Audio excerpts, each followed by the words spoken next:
This is Unfilter, episode 247 for August 9th, 2017. North Korea best not make any more threats to the United States. They will be met with fire and fury like the world has never seen. He has been very threatening beyond a normal statement. And as I said, they will be met with fire, fury, and frankly power, the likes of which this world has never seen before.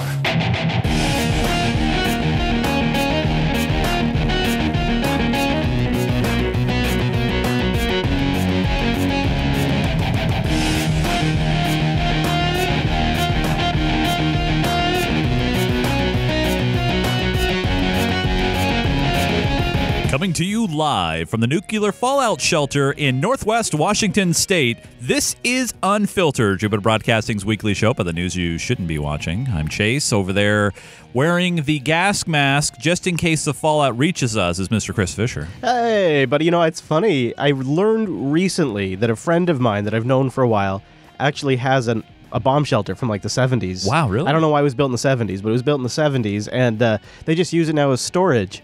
I wonder if they're going to be dusting it off after this week's episode. Well, you know, between that and the warning that a Cascadia quake could happen and we should be prepared for 14 days, I got to say that I'm ready to move to Fiji. Yeah, I feel like it's just time to go.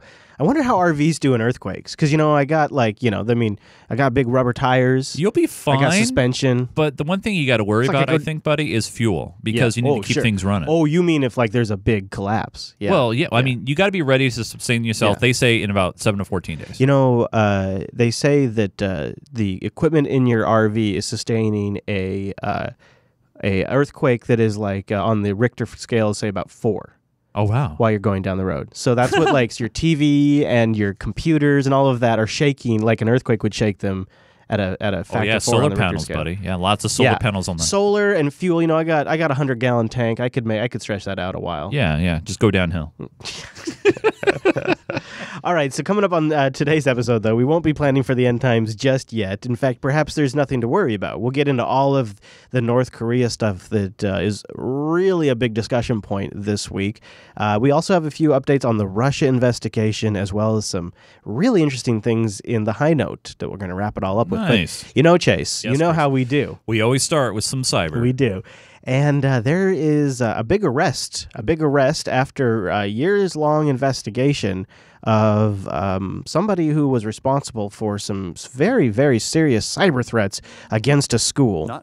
And it's let me build the picture for you a little bit. Knowing who your neighbor really is. He wanted to be the worst cyber terrorist that ever lived. All right, so this guy wanted to be the worst cyber terrorist that ever lived, and he's done some horrible things.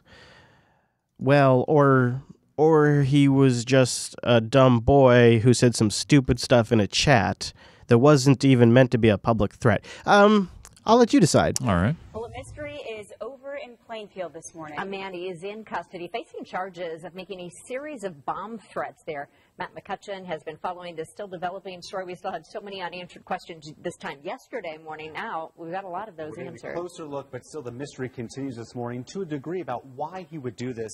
This does end nearly 2 years of wondering who would make these threats. This morning we now know the identity of Brian Kill. Video shows federal agents about to move in to arrest him. His name is really Buster Hernandez, and he is a long way from Indiana.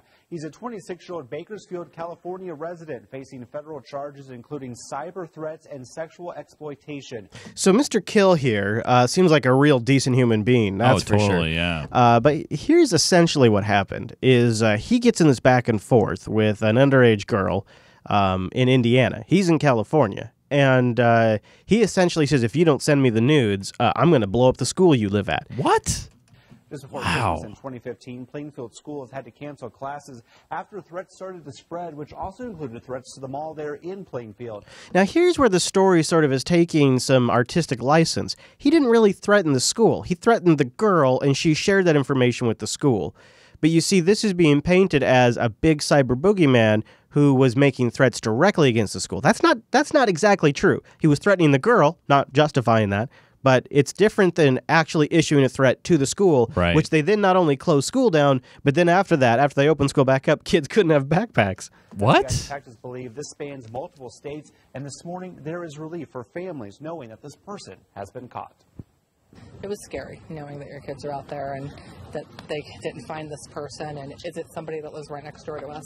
So I mean, a big cyber threat, yeah, the biggest cyber boogeyman. Not knowing who your neighbor really is. He wanted to be the worst cyber terrorist that ever lived. The worst cyber terrorist that ever lived is a stupid guy who got in a stupid situation on Facebook and tried to pressure a girl by making threats.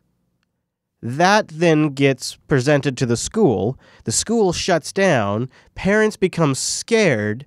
And it's just some kid. It's a frightening thought, and it's one that became all too real for people on this quiet East Bakersfield street. Next-door neighbors say that they never actually met 26-year-old Buster Hernandez. He lived here on Eucalyptus Drive, and on Thursday, the FBI showed up at his doorstep and arrested him for threatening an Indiana school, for making cyber threats to female victims, and for producing child pornography. Now, of course, I didn't mention that last one because it could be true. It probably is true, but they always just seem to throw it in anyways. Hernandez allegedly went by the name Brian Kill on Facebook and used multiple accounts to threaten a female minor in Indiana into sending him sexually explicit pictures. So that is legitimately a very bad thing. The worst cyber bully or whatever, they didn't even call him a bully, they just a cyber threat. He thought he could not be found, and in the cyber world, this was the modern equivalent of looking for a needle in a haystack. No, it's not. It's just some moron on Facebook that's doing something that's illegal, but it's not some massive cyber threat that requires the Justice Department to spend 2 years. I mean, this seems, and now they're making this big story out of it. Chris, what do I always say on this show? Think of the children? No, not that one. Oh, you mean the other one? Come on. They have to justify the cost and all the money that is being put into these protectionary programs.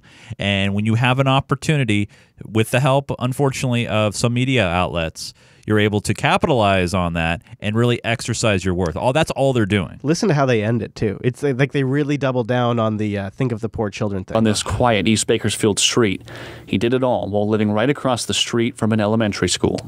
Those who lived right next door to Hernandez, now all too aware of who their neighbor really was.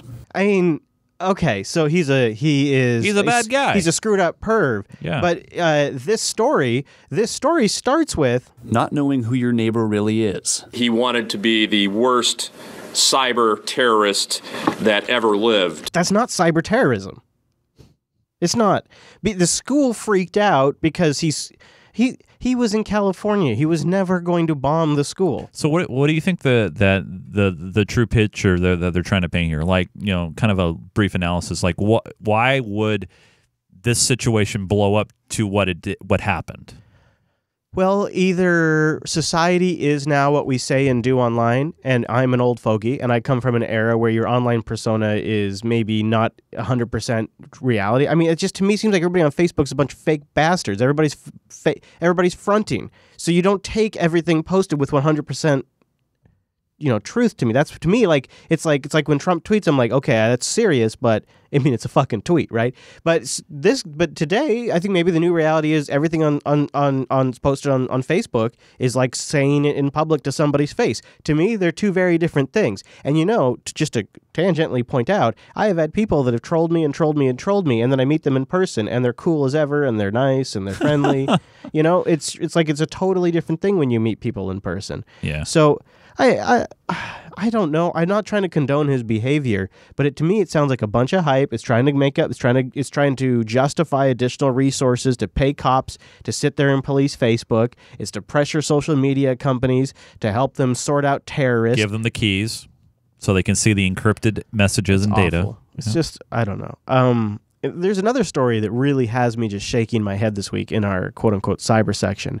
You remember the WannaCry malware that was stopped by a security researcher who just realized that it was trying to ping a domain, and if you had something listening in that domain, the ransomware essentially shut down. So that hero, he's a cyber researcher out of the UK. A big part of what he does is he finds malware online, and he essentially either decompiles it and figures it out, or reverse engineers it, and sort of how he makes his money. So he comes over from the UK, he lands here in the States, he goes to DEF CON, he talks about the stuff he's been working on, he's involved in the community, he's getting a name known for himself. I've got links to his Twitter account and stuff in the show notes. And so he leaves DEF CON, he's on his way home, and he gets arrested by the feds. The British computer hacker credited with stopping that notorious WannaCry cyber attacks allegedly admitted to police now that he created and sold malware designed to steal banking details. Marcus Hutchins was arrested at a hacking conference in Las Vegas, and he could face up to 40 years in prison if he's convicted.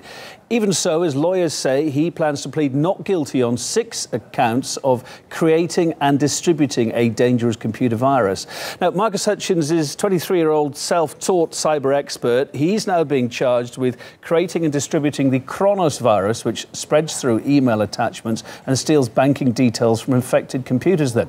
I'll give you some links for the show notes if you want more information, but one of the links in the show notes is a link to his Twitter feed, and in there, this is the big discrepancy to me for this entire story. He's tweeting, and he's asking the internet for samples of the Kronos malware because he wanted to take it apart. Now, if he's the author of it, why would he be asking for samples? Right. Now, the day he tweets that, his cohort is like a partner of his, later in the day, creates a YouTube video about the Kronos malware.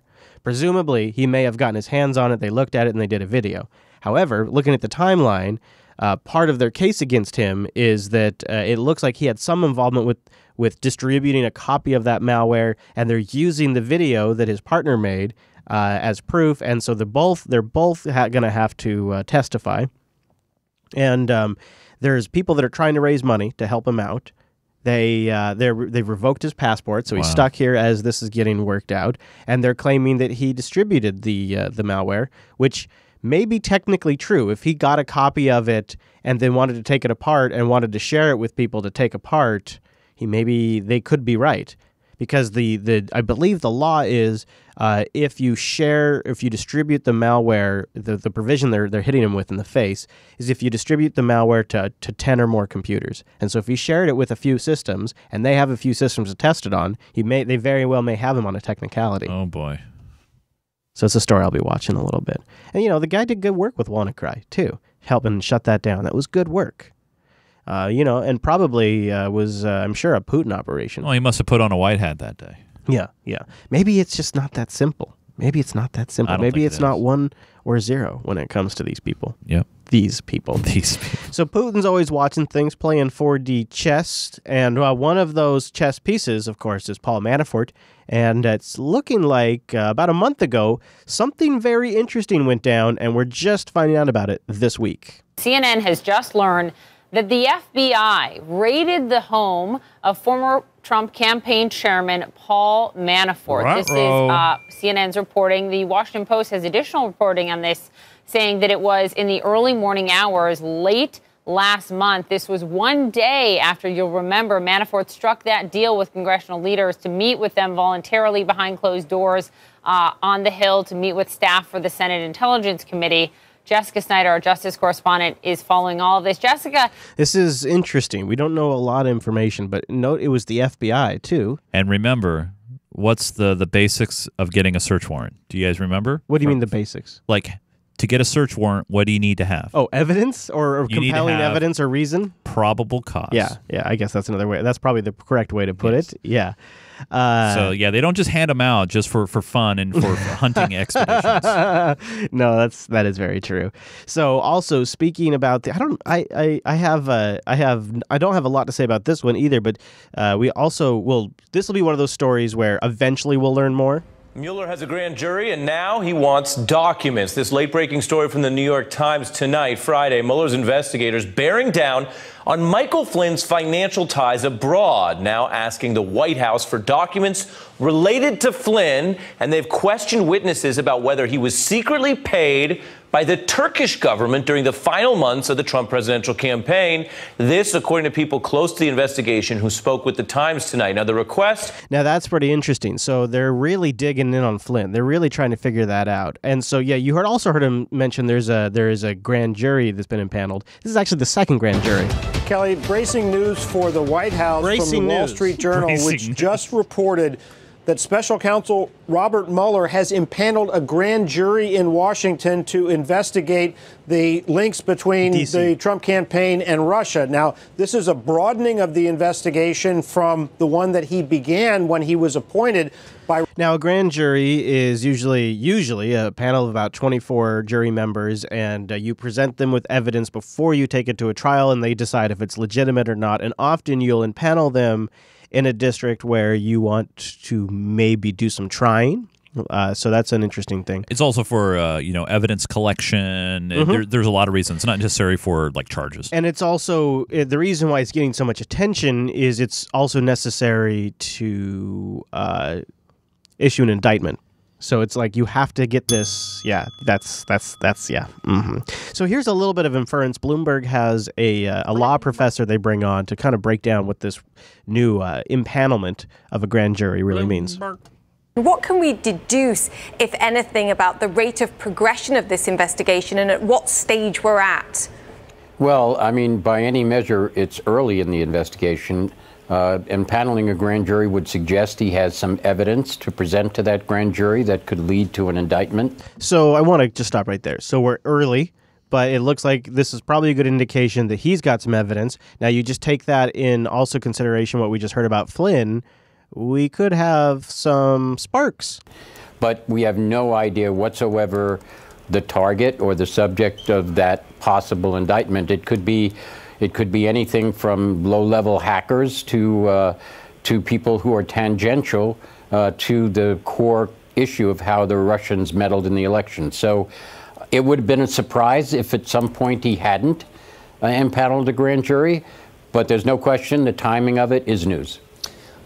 Jonathan, one of the big questions in D.C. right... Let's stop right there. I really can't stand that guy. But I thought that was interesting. So this was sort of kind of expected, but at the same time, it means there probably is somebody that's going to get hung. Somebody's, this at this point, these are the machinery is now gearing up. But Chris, this is just a witch hunt. This is just a witch hunt. You don't understand that. Where's the evidence?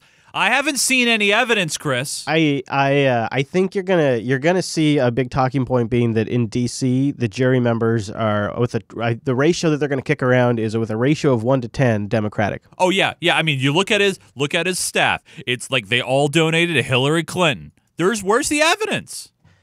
I wonder if Flynn's going to get hung out to dry because neither side really likes Flynn. I don't know if you remember, but Flynn was hired by Obama for a short period and then fired. Yeah. And by the way, I think we said on the show he didn't seem like a bad guy. And he's going to get roasted. Oh, man. And it might be all just because he got paid by RT to go to that event, really. I mean, it could be. Because isn't Turkey a NATO member? I mean, aren't they supposed to be? They were, yeah. So why is it such a big deal? I mean, I understand why it's a big deal. But I mean, in the we all pretend like Turkey's cool and not a hostile government world, why is it a big deal that he took money from Turkey? It's funny how they'll say, this is bad. But then at the same breath, but Turkey's fine. It's very strange.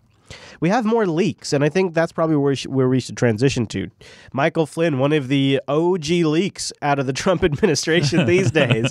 So many more things have leaked since Michael Flynn's name was unmasked, probably by Susan Rice. So now we have one of these that I think is the most egregious leaks. Out of all of the leaks, I'm kind of in general a fan of the information we find out from the leaks, just so that way we have an informed democracy. But there are some leaks where it seems like it crosses the line. Even though the contents that get revealed are kind of hilarious, releasing the actual transcripts of world leaders' calls feels like that could start really screwing stuff up. But it's where we start.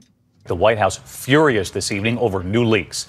The phone calls that made headlines early on, President Trump and his first calls to world leaders. It turns out, though, the tension on the phone was worse than first reported. Tonight here, the actual transcripts from those calls. Here's ABC senior White House correspondent Cecilia Vega. So here's what happened, is these have been circulating for a while. This was written up by a White House staffer to be disseminated to key White House staff, Reince Priebus, and so they have been sort of available for a while. So if you've worked for the Trump administration since these calls, you had access to these if you're at a certain level, Reince Priebus. Tonight, classified documents reveal the true nature of President Trump's phone calls with world leaders in the days after his swearing in. The Washington Post published leaked transcripts of 2 contentious conversations. Washington Post again. In fact, a lot of the stories we're going to talk about today are leaks in the Washington Post. They just keep getting all of the scoops. Washington Post, Washington Post. It's a theme throughout the whole episode. The Post published leaked transcripts of 2 contentious conversations. The first with Mexican President Enrique Peña Nieto, all about that wall. And who's going to pay for the wall? That wall will go up so fast, your head will spin. Don't worry, we're building the wall. Don't worry.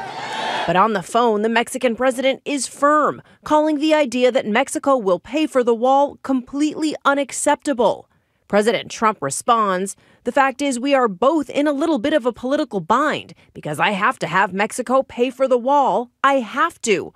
I have been talking about it for a 2-year period." This is an interesting insight to how he thinks, especially remember early on when he first got in, it was like they were just checking off a bunch of campaign promise boxes, including like travel bans. And it felt like some of it they were just doing just to check it off. And this sort of doubles down on that. He tells Peña Nieto the funding will work out in the formula somehow, adding it will come out in the wash, and that is okay. You know, that kind of thinking seems a little like exactly what government has gotten away with for too long, so it's a little disappointing to hear it, but that's also something that he's essentially said in public now. In fact, the president was already publicly laying the groundwork for the U.S. to pick up the initial tab. Are you going to direct U.S. funds to pay for this wall? Will American taxpayers pay for the wall? We're going to be starting those negotiations relatively soon, and we will be in a form reimbursed by Mexico, which I've always said. So they'll pay us back? Yeah, absolutely, 100%. The wall was President Trump's signature campaign promise. But in that phone call, he tells his Mexican counterpart, "This is the least important thing that we are talking about. But politically, this might be the most important." Okay, so that's the big bombshell right there. In fact, let's do it again because this is the one that's getting all the headlines. In fact, it's the one the Washington Post actually calls out at the top of the article. Mexican counterpart, "This is the least important thing that we are talking about. The wall? But politically, this might be the most important." All right, so let's read the whole transcript here, and you tell me what he's saying. Is the Washington Post has it posted here, so I'm going to read it in context for you. All right. But this is Trump talking. But you got to say it like Trump. Oh boy, I don't think I can. All right. But you cannot say anymore the United States is going to pay for the wall. I'm just going to say that we're working it out. Believe it or not, this is the least important thing we are talking about. But politically, this might be the most important talk about. But in terms of dollars or pesos, it's the least important thing. I know how to build very inexpensively, so it'll be much lower than these numbers I'm being presented with, and it'll be better wall, and it will look nice, and it will do the job. If you read the whole thing, when he says this is the least important thing we are talking about, but politically this might be the most important to talk about, but in terms of dollars or pesos, it's the least important thing. The quote is being taken out of context. The whole full quote is, it is politically, this is very important, but in terms of dollars, how we do it, that's the least important thing. It's going to get paid for. I'm such a genius when it comes to building that I'm going to build it cheaper than any of these government slobs think it can be built. Of course, that's not going to happen. But that's what he's saying here. That's how normal people would say, this is politically super important to me. I've been talking about this for 2 years. The least important aspect of this entire thing to me, I got to be honest with you, is how we're going to pay for it. What's most important to me is that we just build the damn wall. That's how most people would say it. But that's not how Donald Trump speaks. I'm just going to say that we are working it out. Believe it or not, this is the least important thing that we are talking about. But politically, this might be the most important talk about. But in terms of dollars or pesos, it's the least important thing. I know how to build very inexpensively. Every single news outlet is reporting it that way. In fact, even at the very top, this news article, they pull out key quotes and they say Trump describes the wall as the least important thing we're talking about. Well, that's kind of half-assed wrong. I mean, the thing that's the least important was how they're paying for it. I disagree. That seems like the most important issue to me, but I don't know what to do with that story because everywhere's reporting it that way. But to me, that's not what that means. I'm not sure. Anyways, there's an even more damning moments in these calls, though. Are flowing across the border into the U.S., adding, I won New Hampshire because New Hampshire is a drug-infested den. Oy. Tonight, New Hampshire Senator Maggie Hassan calling the president's comments disgusting. What? Oh, I'm surprised. Telling our Mary Bruce. What an outrageous statement for him to make. I would be so furious if I were her. I would be so mad. Yeah. I mean, a lot of the call-outs that he did during these phone calls and conversations, you know, don't make me look bad. It's damning. It's very damning. Whew, it's freaky that guy's in there sometimes when you think about it. But at the other time, I have to remember that so much of it is a game of optics when you're the president. The transcripts leaked today also show just how bad things got between President Trump and Australia's Prime Minister Malcolm Turnbull. This is my when you favorite. hear about the tough phone calls I'm having, don't worry about it. Just don't worry about it. On the phone, the president furious about inheriting an Obama-era deal to accept more than 1,200 refugees from Australia, telling the prime minister, this is going to kill me. I am the world's greatest person that does not want to let people into the country. Isn't that... I am the world's greatest person? That's how he talks. This is the problem with the way he speaks. He speaks in a way that is... He has the best words. They just don't come out in the best order. So I am. So that sounds like a Trump quote in its own right. It's like what he's really saying is nobody. Minister, this is going to kill me. I am the world's greatest person that does not want to let people into the country. Because when he says a line like that, is he saying I'm so great but I don't want to let people in, or is he saying I'm so well known for not wanting to let these guys in? And this is where, I mean, gosh. I mean, do we have conversations from previous presidents to other prime ministers and stuff? I assume that we way have some, back. We have some tapes way back. But I mean, this what it feels like to me, and I was dwelling on this to myself, and this kind of brings into the context that, and I've thought way back, you know, maybe to Reagan and Clinton and Bush and all these Obama, that even while they're doing their thing, and you may not have voted for them. Sometimes you get this feeling that maybe they do care about both sides. They care about the country. They care about what's going on. When he speaks, I feel like he either only cares about one segment of the country, the people who voted for him, and himself. But himself is more. And it's all about optics, and it's all about these kind of statements, and it just it's so sad. Yeah. Exclamation mark. So he keeps calling in this. I've read the whole transcript. In this call, he keeps saying, "I can't let 2,000 people in." And of course, Turnbull says this is the Prime Minister of Australia. He says it's not 2,000, it's 1,200. And what's so funny is Trump is not listening. Read the transcript. I have it linked in the show notes. He's essentially telling Trump, "You don't have to take any of these sons of bitches," because what he says is what the United States has agreed to is to vet them. They could all fail the vetting. You don't have to let them in. But Trump is so stuck on the optics of it that he never lets up. This is going to kill me. I can't let these people in. This is going to be a bad deal for me. And the whole time the guy's saying, let them in, then do quote-unquote extensive vetting and refuse them all. But he can't say that because that would be illegal and go against the agreement. But he's essentially trying to tell Trump the entire phone call there is a loophole that was built in by politicians to make you guys look good, but still let you not have to take a single one of them. You have an out. And Trump, it never lands on him. The entire time, it never lands on him. He just keeps talking about how it's a bad deal for him. Telling the prime minister, this is going to kill me. I am the world's greatest person that does not want to let people into the country. He says the deal will make him look terrible, like a weak and ineffective leader and a dope.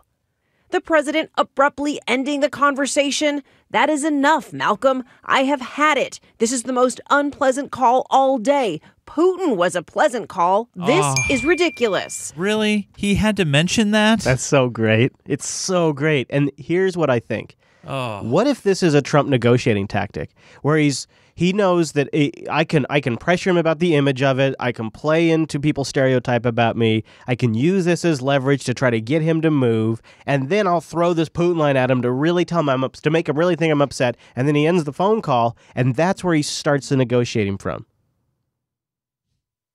Man. And Cecilia Vega with us live tonight as well as the rain comes down there in Washington. Cecilia, we knew about these calls. You reported on them, but we did not have such detail. Yeah, David, this is excruciating detail for this White House, and now even the top Democrat on the Senate Intelligence Committee is calling for an investigation. Mark Warner saying this is absolutely troubling. David, he says a president should be able to have confidential conversations. Not anymore. Not anymore. Now when he says something embarrassing, everybody gets to know about it. The Trump administration escalating its war on leakers. This is where it's going to lead to, and this is the problem. Where I was like, I really thought Obama's handling post-Snowden leaks was really kind of unfortunate. I was hoping that they would actually make legitimate ways for whistleblowers to have safe avenues to communicate, not chicken shit, cardboard stand-up avenues that are just used to suppress revealing of information. And so the Obama administration cracked down on leaks in a pretty significant way, and that was disappointing. I would wager to bet that the Obama crackdown is going to look like kindergarten compared to what the Trump administration is going to do as a response swing to this. And this is going to hurt. This is long-term probably going to hurt information that the U.S. public receives. So you got to imagine, right? Like, what are they going to do? This is the biggest thing plaguing their administration right now. So eventually the apparatus is going to get its shit together. The bureaucracy is going to come together, and the bureaucrats are going to go after these sons of bitches, and they're going to shut this thing down. Yeah. And we're going to have this place is going to leak. It's going to leak a hell of a lot less. Well, all you need is just get more military people in there, and well, that's exactly what that's where I'm going with this. Like it's leading to drastic measures, like generals coming in, tons clearing out of staff. Like when this kind of stuff starts to happen, it's going to cause a swing within the government that I have to imagine long term isn't good for the people. With the DOJ saying they're pursuing 3 times as many leak investigations as the last administration. I have this warning for would-be leakers. Don't do it. Attorney General Jeff Sessions, who endured withering criticism from the president for recusing himself in the Russia investigation, now doing the one thing the president's demanding. And if he doesn't, Trump will just ridicule him again on Twitter. So he's basically got him in a hard spot. Sessions has to make this a priority of the Justice Department, or else his boss begins to shame him publicly into resigning. Cracking down, creating a new unit inside the FBI to find leakers. That I'm really worried about. Another layer of bureaucracy. Yeah, another unit in the FBI. Jesus. Cracking down on government employees. I wonder what the logo will look like. Will it look like a leaky pipe? It'll probably be the Facebook logo, because it's probably going to be mostly them going after people for sharing location or pictures or stupid stuff on Facebook that they're going to say is too revealing. I mean, let's be honest. That's what these guys are going to do most of the time. And even ordering a review of the department's policy on subpoenaing records from reporters. Oh, now what does that mean exactly? And by the way, I know that I think it was Paul Ryan actually came out and said, that's not a good idea. Anyone who engages in these criminal acts is betraying the intelligence community and the American people. The announcement against leakers has been long planned, but comes a day after the Washington Post published transcripts of the president's phone calls with 2 foreign leaders. So yeah, it seems like if you want to figure out who the leakers are, you just got to crack that guy at the Washington Post or gal that's getting all the information. Like, go get yourself implanted at the Washington Post. They can subpoena all they want, but there's one amendment that kind of gets in the way of that. Oh, that damn free speech thing? Yeah, that damn free speech thing. General Freedom of the press says that you are going to also review the policy when it comes to reporters and whether or not you'll try to subpoena information from them to disclose their sources. Here's how Mr. Sessions put it. We respect the important role that the press plays and will give them respect, but it is not unlimited. They cannot place lives at risk with impunity. But the head of the Reporters Committee for the Freedom of the Press says what the Attorney General is suggesting is a dangerous threat to the freedom of the American people to know and understand what their leaders are doing and why. I'll double think that. I think that's an overreaction, Chris. The Attorney General has been very clear. This is the guy that sits under the Attorney General. So this is the guy, the Assistant Attorney General. Yep. Yeah, we're after the guy that is sort of. I mean, he's going to be. Well, he's the guy that put the Special Prosecutor Mueller in place. And but Sessions is his boss, so Yes. he has to really walk a tight line here. Yeah, we're after the leakers, not the journalists. We're after people who are committing crimes.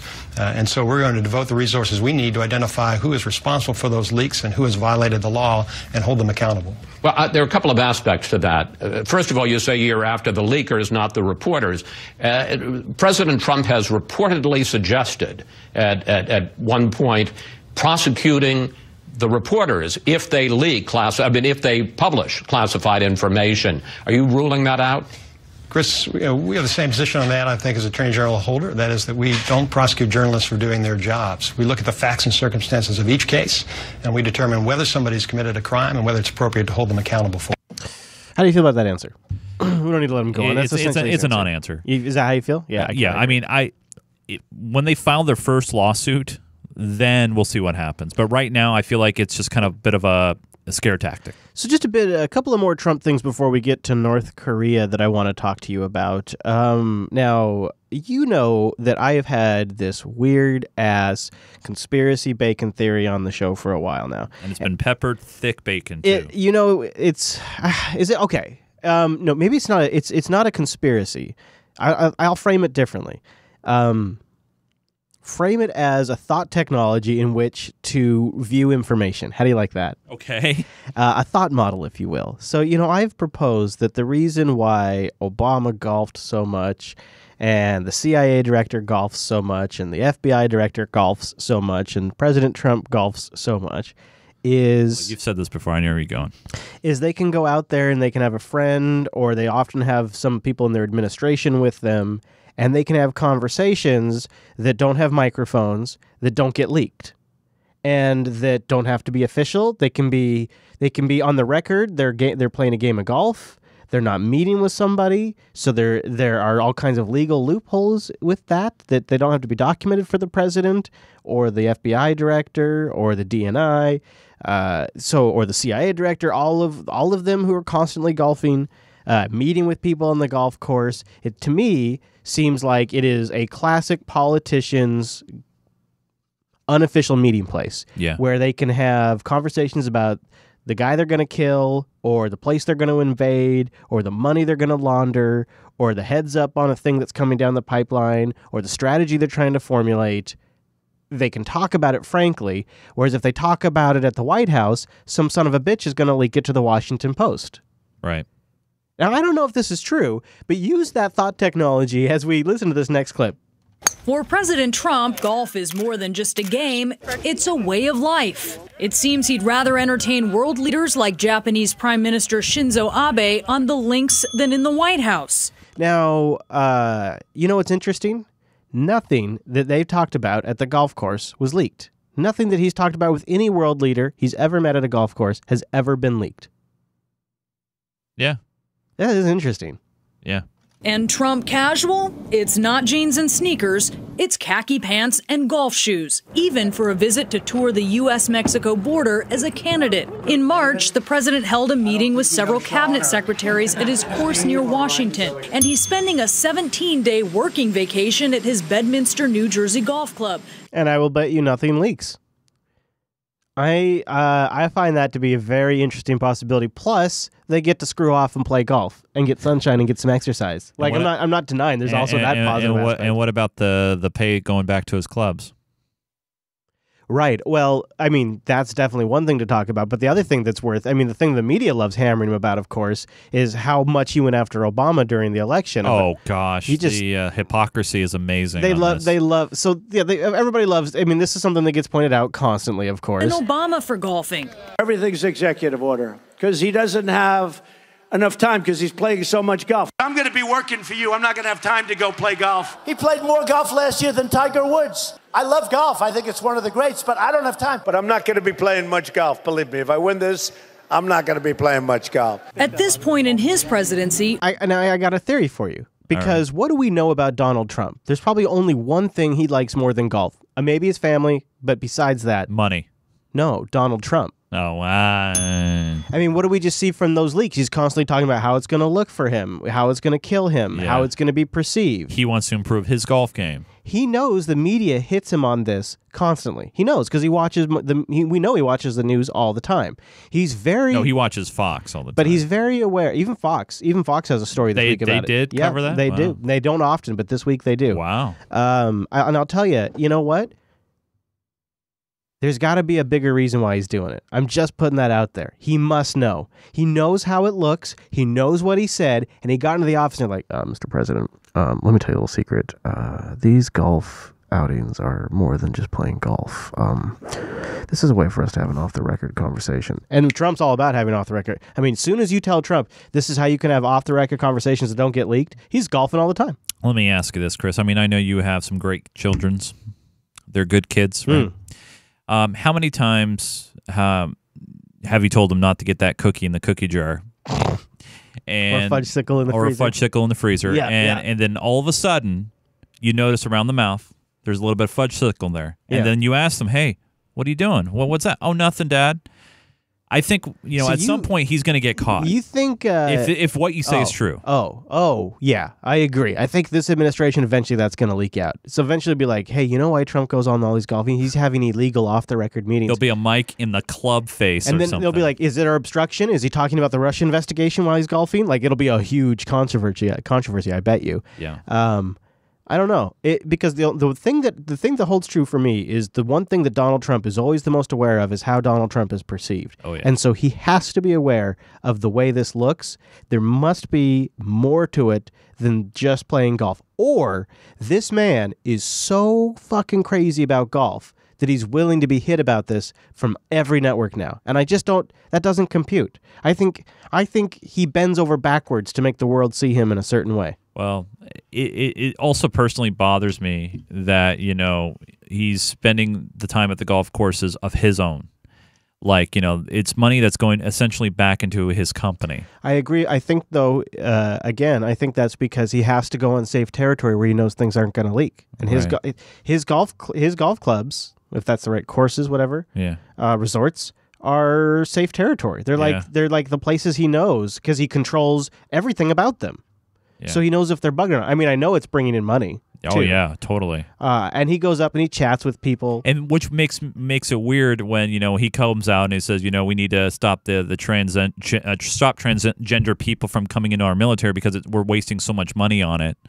Yet, like, one weekend is the entire budget of the transgender, surgeries and other things that the military has to handle. It's those kind of weird concepts to me. When it comes to the military, money... I mean, I know that people in the military say it's always constantly things are bad, but of course, how much we spend in total is insane. Yeah. But yeah, I mean, I know these are expensive trips. I'm not saying that's what it is. I say it's a possibility. No, it's definitely a possibility. So let's talk about the generals, and then we'll get to North Korea. Sure. So you and it's funny because out of all the conversations we had in the last few weeks, this one I've been chewing on the most off air. Is what is with all the generals around Trump, and what does that mean? Are we seeing some sort of slow motion coup? Like, what is happening? And that's why when I heard the news that General McAllister was on thin ice with Trump, I kind of listened up. Breaking tonight, President Trump reportedly growing more frustrated with our progress in Afghanistan. All right, so this is how it's being framed. It's McMaster. Did I say McAllister? McMaster. Sorry. McMaster. It's not that it's a personal thing between McMaster and Trump. It's that Afghanistan isn't going right. That's what it's about. Where earlier this week, 2 U.S. Army soldiers were killed when their convoy was hit by an explosive device. 4 others were injured. And just yesterday, a suicide bomber attacked a NATO convoy. So this is how the Fox piece frames it. It's just really just about his performance. Yeah, Trump's going to fire another person, but it's really about his performance. There could be another side. Here's RT's take on it. Let's focus on what's happening in the White House. The latest major reshuffle among Donald Trump's top team has seen a series of sackings among his national security aides. But even the man in charge of the dismissals is in the firing line over what might have driven his decisions. With more, Caleb Mopin now. General McMaster, national security advisor to Donald Trump. His loyalty to the president is supposed to be a default quality. And that's something, of course, Donald Trump values very much. Notice how they haven't said anything about Afghanistan. Except now, instead, it's widely in question. McMaster made a decision to allow Susan Rice, his predecessor in the job and longtime Obama ally, to keep full access to classified information. Did you know this? What? Yeah, McMaster pulled special strings to let Susan Rice retain her national security clearance. Why? The National Security Council will continue to work with you to ensure the appropriate security clearance documentation remains on file to allow you access to classified information. This revelation emerged just weeks after it was revealed that Susan Rice had been unmasking members of the Trump team who happened to be mentioned in classified intelligence reports. By default, the names are redacted, but Susan Rice had been making sure that the names and information was readily available to anyone with a clearance to see classified government documents and potentially leak this information to the media. Susan Rice's actions were flagged by Ezra Cohen Watnick. I'm going to unpack that a little bit and repackage it, say it another way. Susan Rice didn't reveal the names directly to the media. Susan Rice made steps to make sure that a large swath, literally millions of federal employees could access this information. And by doing so, made it possible for literally millions of people to potentially leak it. So that's why there's so many leaks, is lots of this information was opened up to lots of people in different positions. A member of the Trump administration since January. Apparently, his revelations struck the wrong chord with McMaster, who has now dismissed him. So that person that found out this thing about Rice, fired. And wow. Not only found out about Rice, but found out that she was still actively, post-Obama administration, during the current Trump administration, she was still flagging these national security-like blocks to unmask the names still. That's kind of a big deal. And it appears that's how it works with the general. If he doesn't like you, you go. These people laid the very foundation of Trump's foreign policy promises as a candidate. They're showing a series of names of people that McMaster has fired. We've been moving from one reckless intervention to another. In Libya, Syria, Iraq, Iran. So basically, a lot of the reports say a lot of people that wrote some of those talking points in the campaign that now work for Trump no longer work for Trump, that McMaster fired them. And now, so it's interesting when you look at that Fox report that says that McMaster and the White House are on the ropes. Could be because of that Susan Rice stuff. Oh, yeah. Not sure. All right, so you ready to switch to the big topic of the week? It's the one that everybody's talking about. It's North Korea. Yep. It's the one that's got everybody's attention right now. Down in California, they're running drills. Did you know this? No. So yeah, some of the schools are running drills in case North Korea's missiles come raining down. It's a big story right now in the States, and this clip will help frame it up a little bit. All-out war with North Korea. A real possibility being put forth tonight by a key member of the Senate Armed Services Committee. Republican Senator Lindsey Graham told NBC's Today Show President Trump told him there will be war with North Korea if Kim Jong-un's regime continues on its path of threatening America with its missile program. Graham says Trump discussed the possible casualties with him. If there's going to be a war to stop him, it will be over there. If thousands die, they're going to die over there. They're not going to die here. And he's told me that to my face. Let's stop there. So I just want to sort of give you an idea of what the stakes are here. This getting the level here is getting pretty amped up. But let's go back in time and sort of build context for you, including a couple. We're going to take a couple trips down memory lane to really flesh out the context. And we're going to start with a couple of weeks ago. Last month, there was one of their quote-unquote most successful test launches yet, which actually turned out to be in the flight path of a jet. Turns out North Korea's missile launch last Friday night was a potential risk to commercial jetliners. The missile landed in the Sea of Japan, close to where an Air France plane from Tokyo to Paris had flown just minutes earlier. Oops. Today, Secretary of State Rex Tillerson. That's a, whew, so, okay, so let's rewind the clock a little bit. So North Korea has sort of been a boogeyman in the headlines for quite a while. They make a lot of noise from time to time, and it's just something that goes back nearly 30 years. And recently, one of the newer spins on this has been, it's not just their missile program, it's also their cyber activity. They have been really active in cyber attacks. They have been. They did the Sony attack from several years ago. Oh, that really that kind of triggers me, Chase. You know that grinds my gears. I know it does. There have been attacks in South Korea that are attributed to the North Koreans. Those are also, that attack is also such a crap, bogus. We covered it in TechSnap. It was like a TV station. It was so fake. They're also active in attacks against financial institutions. I mean, one of the concerns about North Korean cyber, which is not quite as good as Russian or Chinese cyber or even Iranian cyber for that matter, but is actually pretty darn good for. So they got some pretty darn good cyber. So they got not only this missile program, but they got some pretty darn good cyber. So watch out, because now it looks like they may have a nuke. I want to bring in Michael Oslin. He's director of Japan Studies at the American Enterprise Institute, and he joins us now. Sir, is this the last piece to the nuclear puzzle for the North Koreans? So is this the last piece? What's changed this week is an anonymous source leaked to the Washington Post that someone in the intelligence agency believes they have a nuke program. Now, they didn't leak the level of, like they'll say we're very confident or we believe, like they have different like levels of confidence. Kind of like the color levels of our security system. They didn't leak that part. So they leaked that somebody in the intelligence agency thinks that they have it, but they didn't leak how sure they are. I think it is. Actually, should mention that I'm at the Hoover Institution at Stanford University now. That's okay. Look, it's something that, as you mentioned, has been the holy grail. It's what they've been working towards. We've been getting signals for several years now that they were getting closer and closer. Now, you will still have different groups within the intelligence community disputing whether they actually have the ability to miniaturize the warheads and mate them to missiles, whether those warheads can survive re-entry, the number and the like. So there's a lot we don't know, and this has been a problem now for a really, really long time. I present you something from the Wayback Machine here. Ah, yes. Hey, I like what you've done with the place. 1994. President Bill Clinton. Clinton. I want to announce an important step forward in the situation in North Korea. This is during his first term. This afternoon, we have received formal confirmation from North Korea that it will freeze the major elements of its nuclear program, while a new round of talks between our nations proceeds.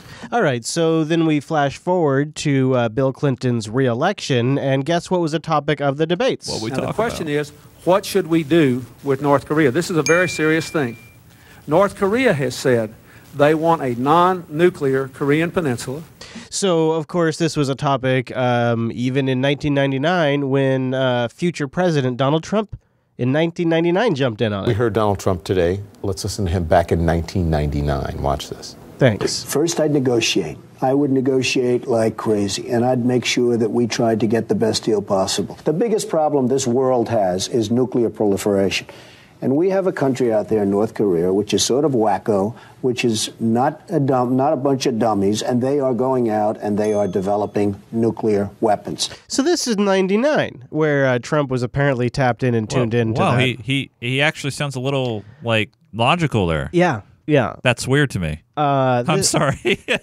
So while there is a lot of talk right now about what could happen next, at various points in history, I hope I'm making this point. I could have gone back to Obama too.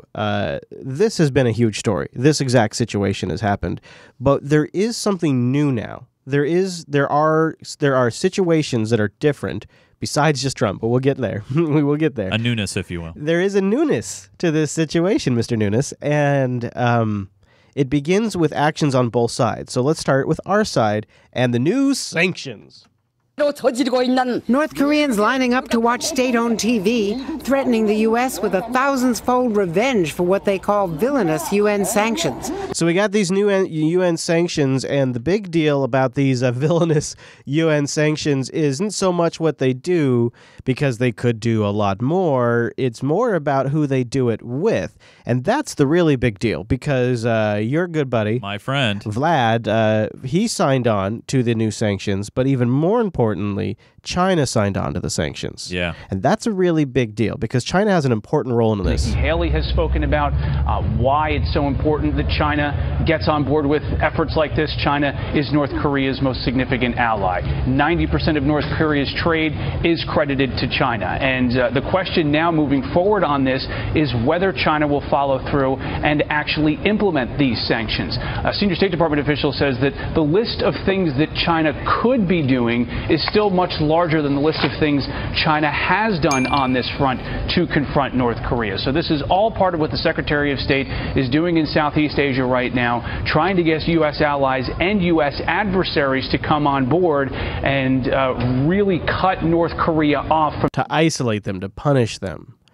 And I think there's a calculus happening. I think the calculus is that they are actually not crazy, that they're not actually the lunatics that they're portrayed in the media.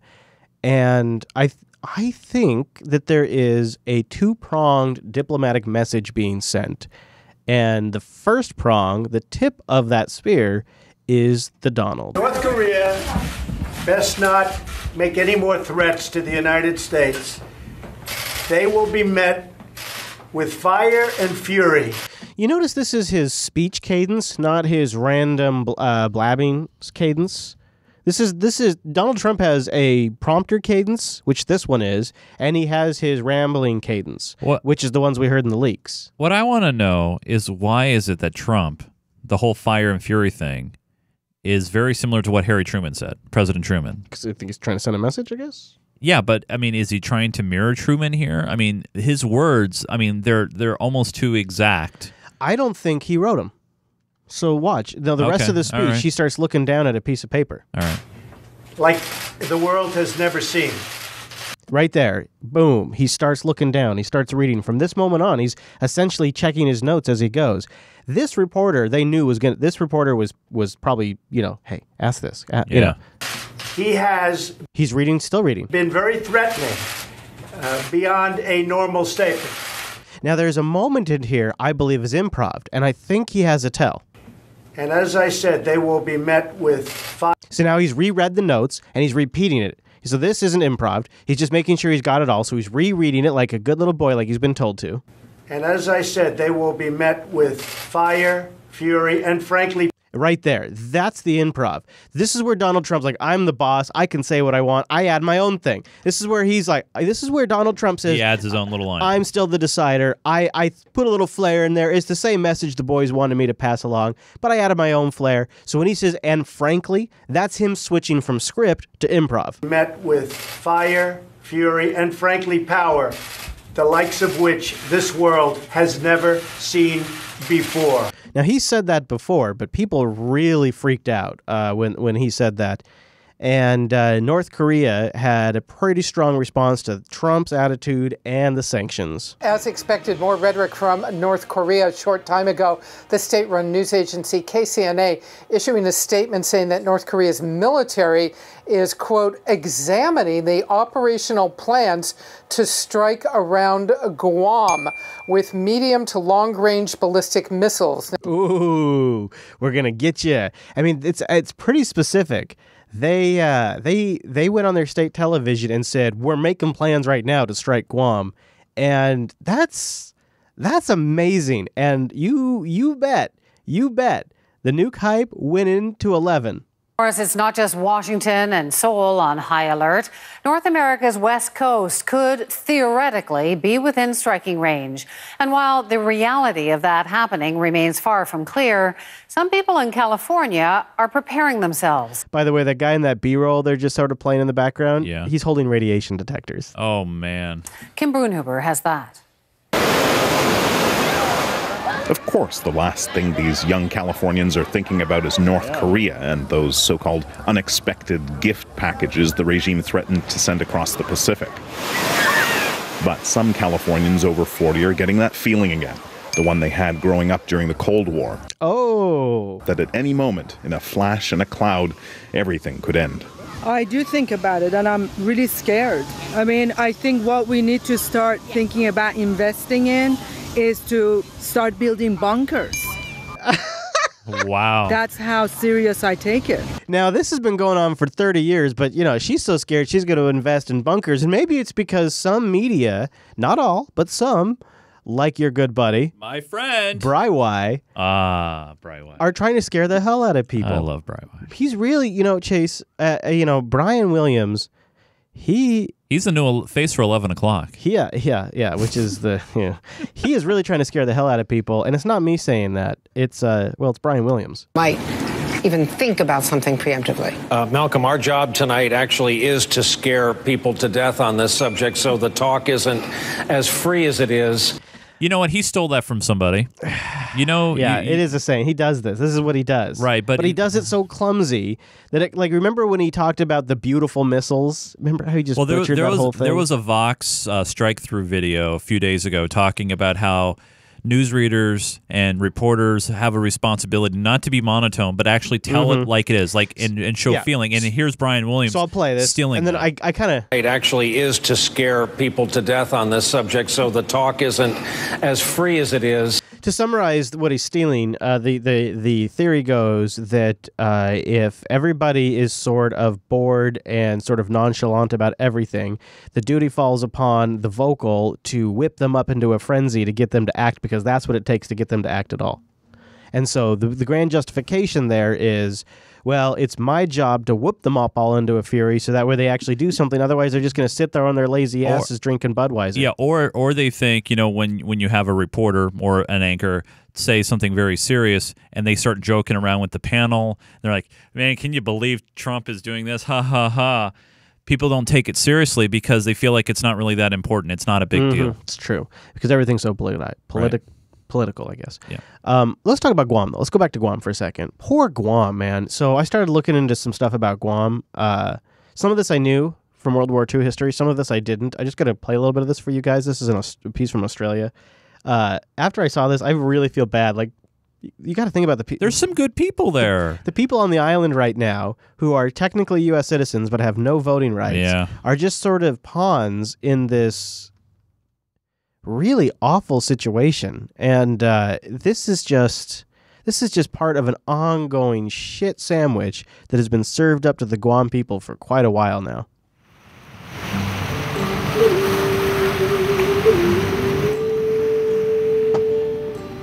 For generations, the people of Guam have felt the impact of outside military might. Since the 17th century, this small Pacific island has been captured by the Spanish, the Americans, and the Japanese. It was retaken by the US at the end of the Second World War and remains a US territory.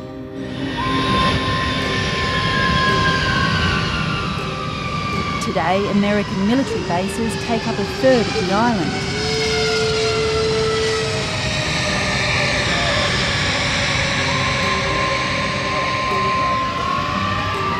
Now the people of Guam are again bracing for a massive military intrusion.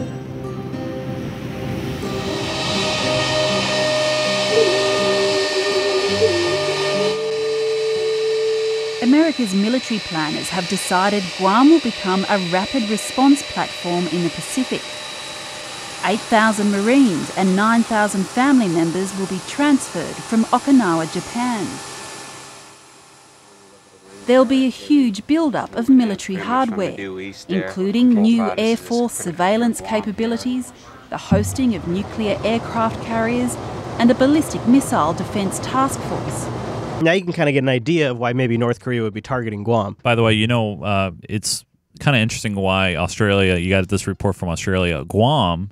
By the way, that was from 2008. Yeah, Guam is one of the top tourist destinations for Australians, just because they can go to Guam, shop, do the outlet thing, and they go back home. So it's a very highly big vacation spot for most of those people in the South Pacific. So here's a bit about North Korea going after Guam. This is a clip from their state television. The KPA strategic force is carefully examining the operational plan for making an enveloping fire at the areas around Guam with medium to long-range strategic ballistic rocket Hwasong-12. This is to contain the major U.S. military bases on Guam, including the Andersen Air Force Base, from which the U.S. strategic bombers, which irritate the DPRK and threaten and blackmail it through their frequent visits to the sky above South Korea. They do run intensive military training drills. The U.S. Air Force says 2 of its B-1B bombers took off from Guam on Tuesday and joined Japanese and South Korean fighter jets for a mission flying over the Korean peninsula. Yeah, that would be a little agitating. Yeah. The U.S. maintains a regular bomber presence in the region. Now, what obviously is a overwhelming show of force, those planes alone could wipe them out. Oh, yeah. So could you imagine if Russia just constantly was flying around planes around our border that could wipe out the entire United States? Wow, that would really be a thing. Or even if the Canadians were doing it, or anyways. War of 1812. But we don't call it like a show of force. We don't call it like a threat.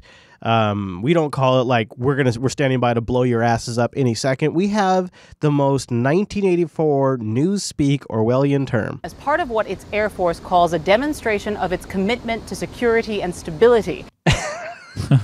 So we're paying to have basically NATO members fly around all the time, fueled up in air with things that could blow up entire nations as a show of stability. I like that. I feel better now, actually. I would probably get a little annoyed by that too. Regular bomber presence in the region as part of what its Air Force calls a demonstration of its commitment to security and stability.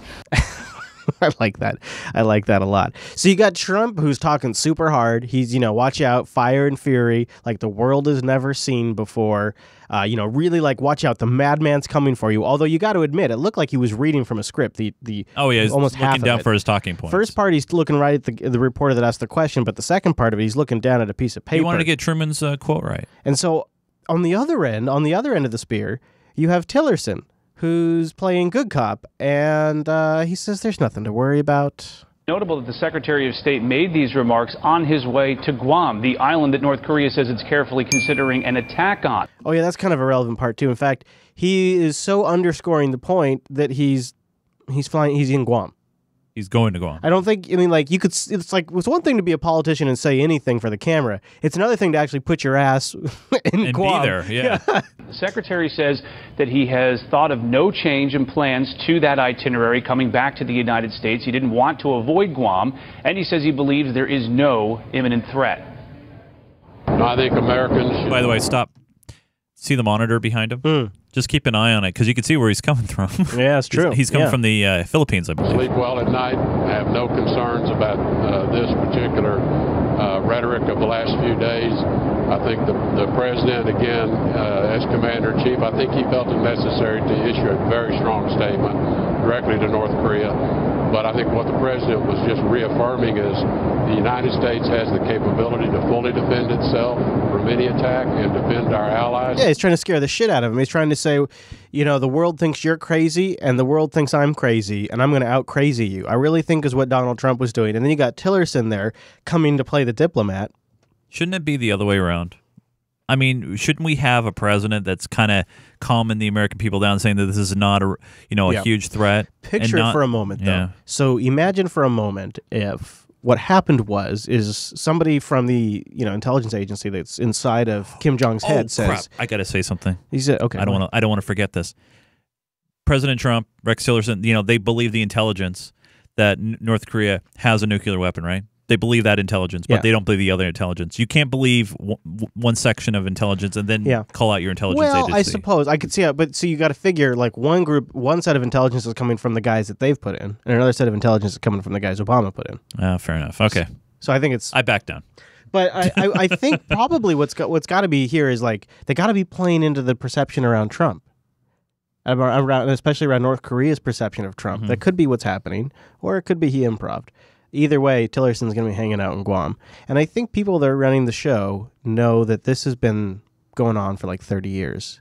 And the tone has changed, but I could be wrong, but my gut tells me that they do this every time a new administration comes in. You know what? I kind of vaguely remember this happening when Obama took office. And it happened to Clinton. Yep. And it's happened. So good point. And the family, it's just the way I think it's the way the family negotiates with the West. It's the way it's like Trump style negotiation. Yeah. I suppose. I'm not sure, but I'd like to hear the audience's thoughts. So let us know what you guys think. But Chase, yes, Chris, my time. I reclaim my time. Thank you. The patrons reclaim their time. That's right. I'm going to take the floor and represent the Patreons over at patreon.com/unfilter. Sack. And it's time for Chase's Sack. Hello, everybody.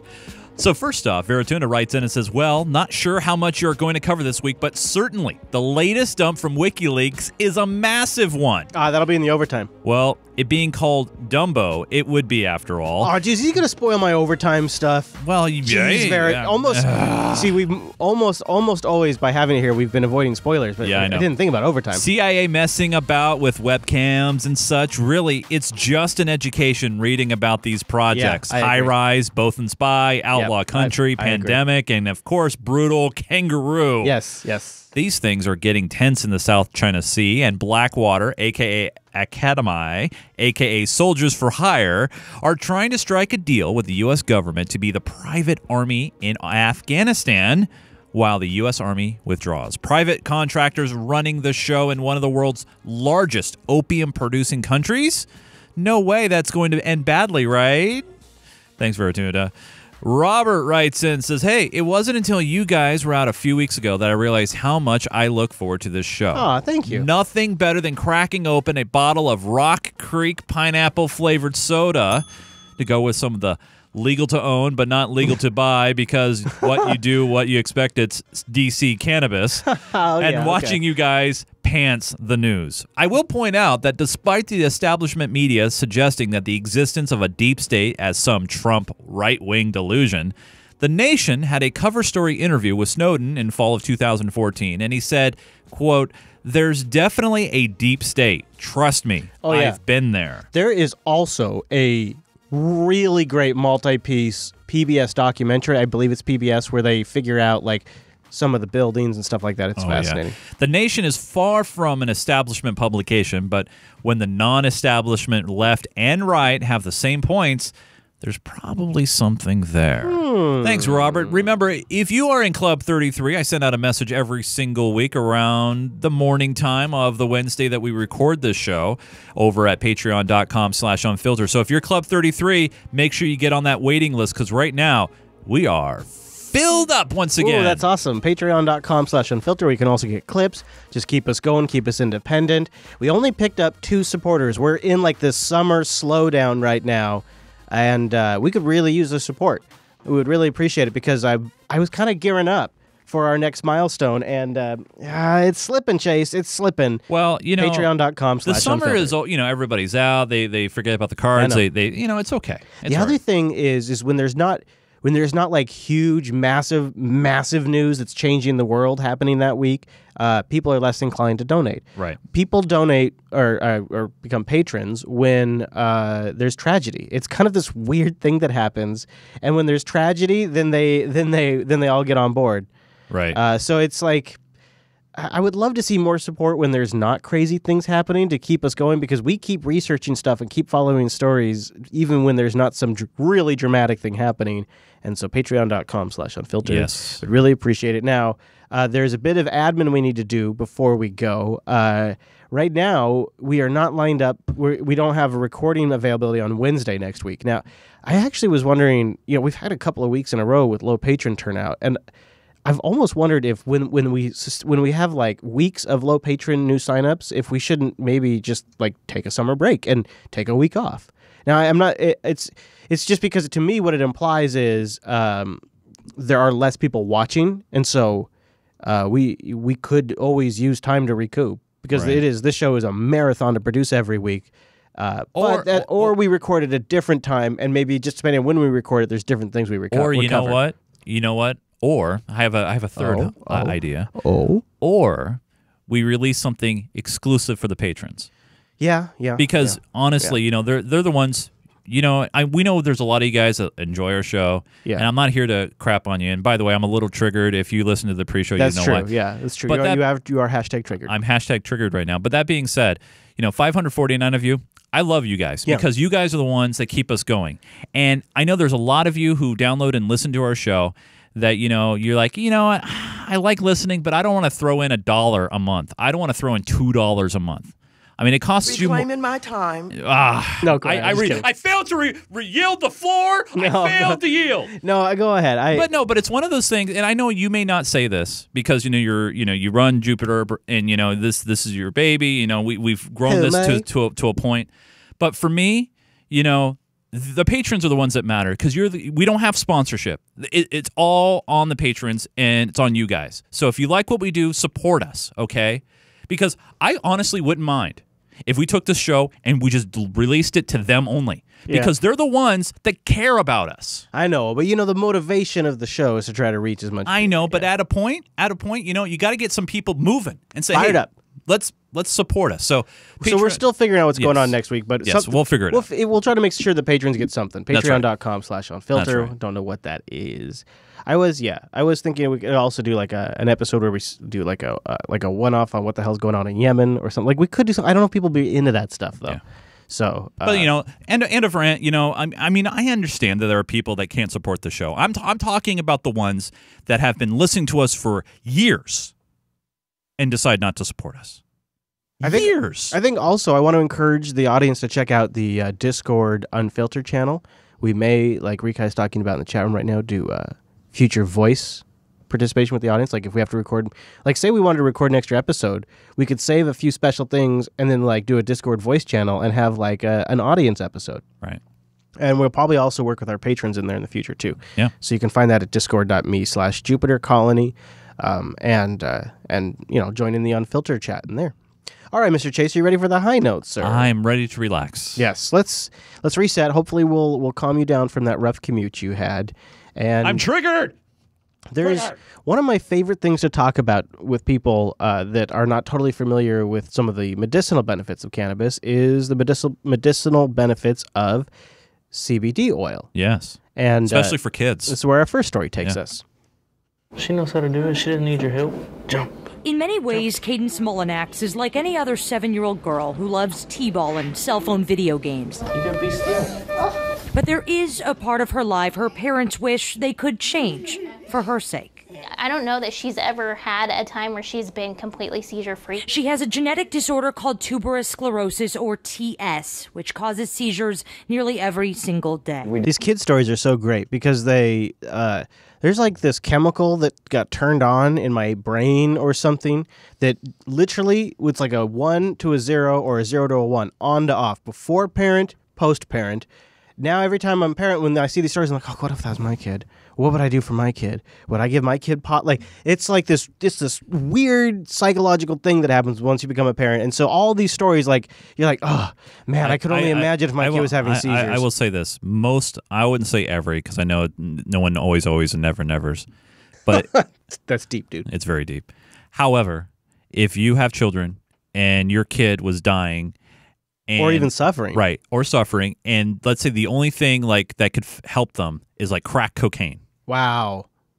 Well, the benefits would have to be a lot better than the downsides. But let's say it's either your kid dies and you can give him crack cocaine and he'll get better, or your kid dies. Well, of course I'd give him crack cocaine. Of course. Yeah. Yes. Which causes seizures nearly every single day. We did 28 days of counting them, and she had 90. 89, 90. But her family's latest hope isn't pinned on pills or powders. It's cannabis oil. We're trying to figure out how well does it work for the treatment of seizures. The family is now driving regularly from Lubbock to Cook Children's in Fort Worth to take part in a cannabis oil trial for TS patients. Dr. M. Scott Perry is the trial's lead investigator. Because this is part of an FDA study, so this is a little different from the hemp oils you would get from the internet. This is a true pharmaceutical. And actually, I know that the lead got a little buried. It's an FDA study. Mm-hmm. This is an actual, true scientific test sponsored by the government. This is a good thing. CBD oil can have almost no THC in it. So. Sponsored by pharmaceuticals. Now, there's a piece that's going to talk about what happens after people take CBD oil. Guess what? 42% of them make a huge change. I'm going to talk about, but before we get there, this clip has a little bit at the beginning of it about over-the-counter like nutritional pills and stuff. Because one of the stories that people talk about is like children getting their hands on edibles and children end up in the hospital because of pot or dogs, right? Yeah. Guess what kids actually end up in the hospital a lot for, besides pharmaceuticals, is like just vitamin overdoses and stuff. Wow. Which I don't know if it's vitamins, but it's natural supplements and whatnot. Many people use dietary supplements to stay healthier, but a new study shows they're responsible for a spike in calls to poison control centers. The study in the Journal of Medical Toxicology showed the rate of dietary supplement-related calls to poison control centers went up almost 50% between 2005 and 2012. Researchers say 70% of those calls pertain to children younger than age 6. That's, I mean, you can talk about edibles, but geez, guys. Wow.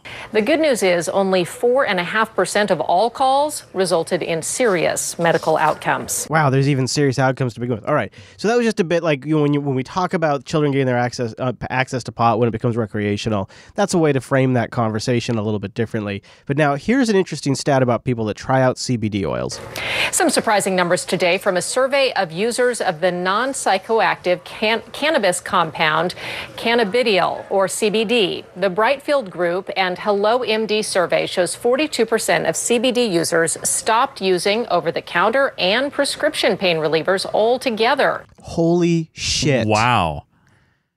I can see why the medical companies, the pharmaceutical companies, and the alcohol companies are trying to stop this. Wow. And, wow. Can you imagine, what that means for 42% of people? That means they found something that works better for them. Right. Like, that's awesome for them. That is really good news. And CBD oil doesn't get you screwed up. From a survey of users of the non-psychoactive cannabis compound cannabidiol, or CBD, the Brightfield Group and Hello MD survey shows 42% of CBD users stopped using over-the-counter and prescription pain relievers altogether. It also found that 55% of users were women. Isn't that interesting? That is interesting. Like those cannabis moms? You can't, like the cannabis. Mommy moms. just need a joint. That's all she needs. Yeah, exactly. Now, in the medical side of cannabis is something that I've found interest in for a long time, especially watching the transition here in Washington from medical to recreational.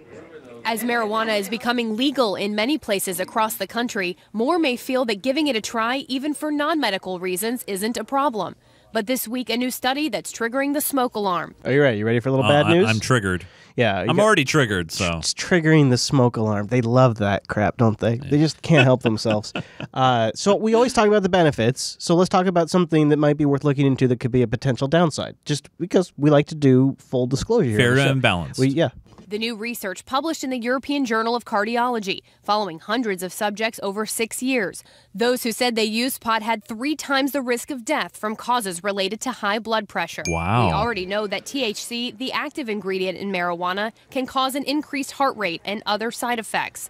Now, what I would like, and this is where you're going to have to probably wait to legalization, is could they pin it down to specific strains? Like, do sativas tend to increase your heart rate and indicas tend to lower your heart rate? Right. I'd love to know that. But that seems like, something that if you have a history of high blood pressure in your family, you should look into that. Maybe take aspirin. I don't know. But that's something for you to do a little research on, I think. Now, there's also just another bit of local news. It applies to other states as well, but Washington's a recreational pot state. That was Kristen Welker reporting. The U.S. Attorney General, meanwhile, is warning of a crackdown on marijuana-producing states. But our state Attorney General says not so fast. Jeff Sessions sent a letter to our state's top officials last month, pointing out that Washington's rules on marijuana don't prevent a federal crackdown. He also questioned how effectively our state is controlling the industry. Attorney General Bob Ferguson says I love how Bob Ferguson was able to basically say that was some incompetent bullshit without actually using the word incompetent. But he gets close. Was disappointed and that the letter relies on incomplete, inaccurate, and out-of-date information. Ferguson also says he's repeatedly invited Sessions to meet in person to discuss the issue, but he has not yet accepted. I'm a little worried about where this is going, though. I'm a little worried about it. And it's several states that have received these letters. I wouldn't be worried because Sessions has got his hands full. Well, he literally does. But not only that, you have these states now that have gotten the sweet, sweet taste of all those Benjamins. Yeah, that money. And you know what? There is no way in hell now. I mean, you've never seen a state government give up a tax they don't like. Yeah. They're not going to give this up. But you do have major interests that there are battles. So you have so of course you have. So as far as I see it, these are major hurdles still for cannabis. Yeah. Legalization. Of course, the federal legal status of it. Yep. The scheduling of it has to change. Yep. That'll change the banks. The casinos in Nevada are really against this. I have a clip about that in the overtime. Then the pharmaceuticals, the alcohol company, they're also huge lobby companies that are against this. So there are still major battles for cannabis to fight. But one of the battles that's been won, I think, is the mind of the people. And Chase's good friend, my buddy, would seem to agree. Carl Sagan and Neil deGrasse Tyson. Tom Angel says this. Neil, do you agree with Carl Sagan? This, by the way, was this week on Star Talk. And most U.S. voters that... Yes, next. Enough said. Carl Sagan, yes. Anything Carl Sagan, yes. Tom, there's your answer, Tom. There's your answer. Yeah. Okay, I'm moving There's on. very little I disagree with. And guess what? I'm gonna go ahead and say that, but quite frankly... No, now we got to know. I want to know. Yeah, you want to know? Yeah. He was giving him an out. He was letting him out of it, but he had to push it. Yeah. That marijuana should be legalized. I love it. Of course that was it. Yeah.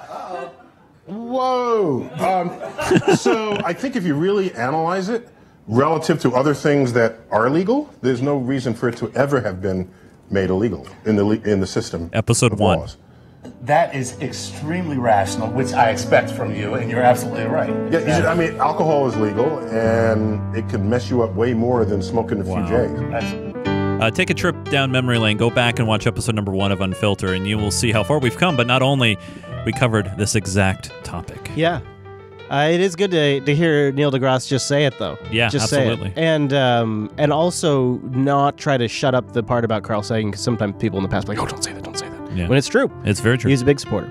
Yep. All right, Mr. Chase, before we get out of here, listen, there's a little bit of details you got to know. We still have way more show coming up. The overtimes are just around the corner, but a lot of you like to check out right now. Like, it's over for you. We get it. You got your veggies. Yeah. You don't need to, like, stuff some cake and some pie and some ice cream with a milk. Oh, I'm getting hungry. Yeah. Anyways, before we get out of here, Chase, let people know where they can find you. Well, hey, if you need some gaming, relaxation, and release, come check out what I'm doing over at ggtvlive.com. That's my Twitch stream. And also, we have a little thing called the Discord, too. ggtvdiscord.com, on Twitter, at Nunes, N-U-N-E-S. Chris. Very nice. You're showing the blog stuff. You just recently posted Linux Fast Northwest in the last and the road to last. Yeah. Where can people find that? Go to youtube.com/Chris Fisher. That's my name. You can follow me on the Twitters as well, at ChrisLAS. We'd love to have you join us live on Wednesdays, except for we won't be live next week. So check the calendar for when we will have that, if we will have that, all of that. We're going to figure it out. We're going to talk about it. We'll keep you updated on the Twitters. Yeah, we'll let you know. And you can always check the calendar if we do have a live time. So you can get that at jupiterbroadcasting.com/calendar. Also, join us on Telegram, jupiterbroadcasting.com/Telegram. That's where you can join the big community group over there. That's always a great place to interact, as well as that Discord community and the Unfilter IRC chat room at irc.geekshed.net. Wow, how about all of that? Yeah. So there, we gave you all the 411 in case you're getting out of here. Yes. All right, everybody. Thanks for joining us. And we'll see you right back here in a 1, in a 2, maybe 2 weeks? Yeah. 2 weeks. Soon. Yes.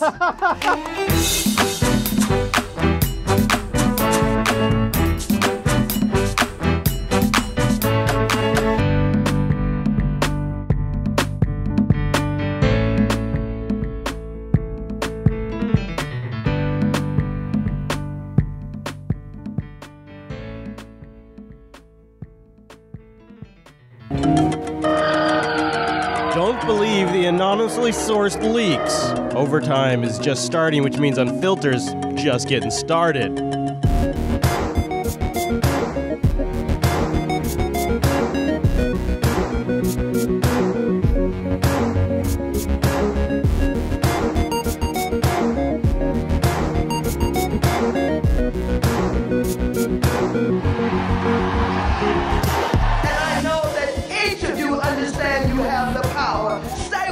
Stay woke, my friends. Thank you to our new patrons over at patreon.com/unfilter. I'm sorry.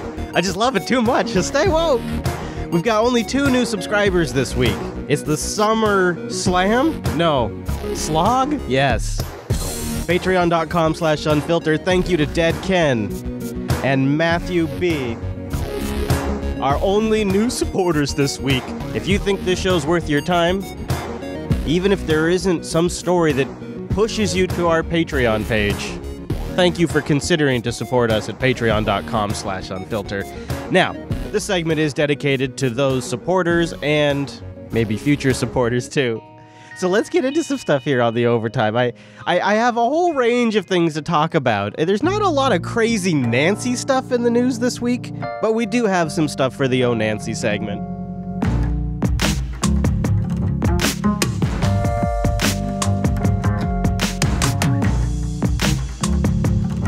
Now, instead of me sitting here and doing some diatribe about the health of the establishment Democratic Party, I thought maybe instead I'd go to Jeff Zienle. Now, he is a commentator, and he's, of course, talking about 2020, the election in 2020, because what else would they be talking about on CNN? And he has some interesting points that he's going to make so I don't have to. Or to see who is the most popular campaigning this fall. But Senator Kamala Harris is fascinating to me because she arrives in Washington at the exact same time Barack Obama arrived in Washington. I don't know why Dana Bash is smiling and then they hover on her. She's just got a face like, yeah, that's who I'm thinking about too. So apparently there's some senator that both of them are really excited about. Exact same time Barack Obama arrived in Washington at 2005 for him, 2017 for her in terms of the first year of a new Republican administration. So I think that, the party generally looks to someone new, not someone old, the future, not the past. We'll see if that's true this time. But it's a huge problem for Democrats. There is no bench for the party. So they can be laughing all they want about these poll numbers for Donald Trump. But the reality is Democrats are in complete disrepair and disarray in their own party. Okay. There's no leader. All right. There's no leader. You hear that, Nancy? There's no leader. And when pressed about this, sometimes Democrats are very honest. In fact, recently, I think it was just last week, we talked about Chuck Schumer coming out and saying it wasn't because of the Russians that Hillary lost the election. We got to be honest about that with ourselves. And others have also started to become a little more honest about that. But not everybody. I present Chicago's mayor. Regardless of party, right? You want kids to succeed. Like, quickly before I go here, let me get you, though, on the leadership. Because you had, your fellow Democrat, crap, he's thinking, crap. Representative Seth Moulton of Massachusetts come out. He was asked on CBS, do you want this? The media loves this. The media loves when another Democrat comes out and says XYZ, because then they can just pick it up, or a Republican, they can just pick it up and run with it, and it's not them saying it. Leadership. Do you want Nancy Pelosi, Chuck Schumer on the bumper stickers going into 2018? And he said, no way. And then he said, start winning with leadership that the American people can trust, not the old, tired Democratic partisan leadership. A new generation of leaders who are going to put the country first. Ouch. Tough words, but is he right? Yeah. So, of course, he doesn't just answer the question. Look, now you're asking me as a former DCCC chair, not the former chief of staff, so let me be really clear. So he is anything but really clear. In fact, he burns an additional minute for, hold on, wow, look at this. I'm pretty impressed. Almost 2 minutes. Wow, oh, geez, nope, now we are definitely into 2 minutes. He's now burned 2 minutes not answering the question. That's where the majority is for us, and we have to be focused like a laser on where that majority is winnable.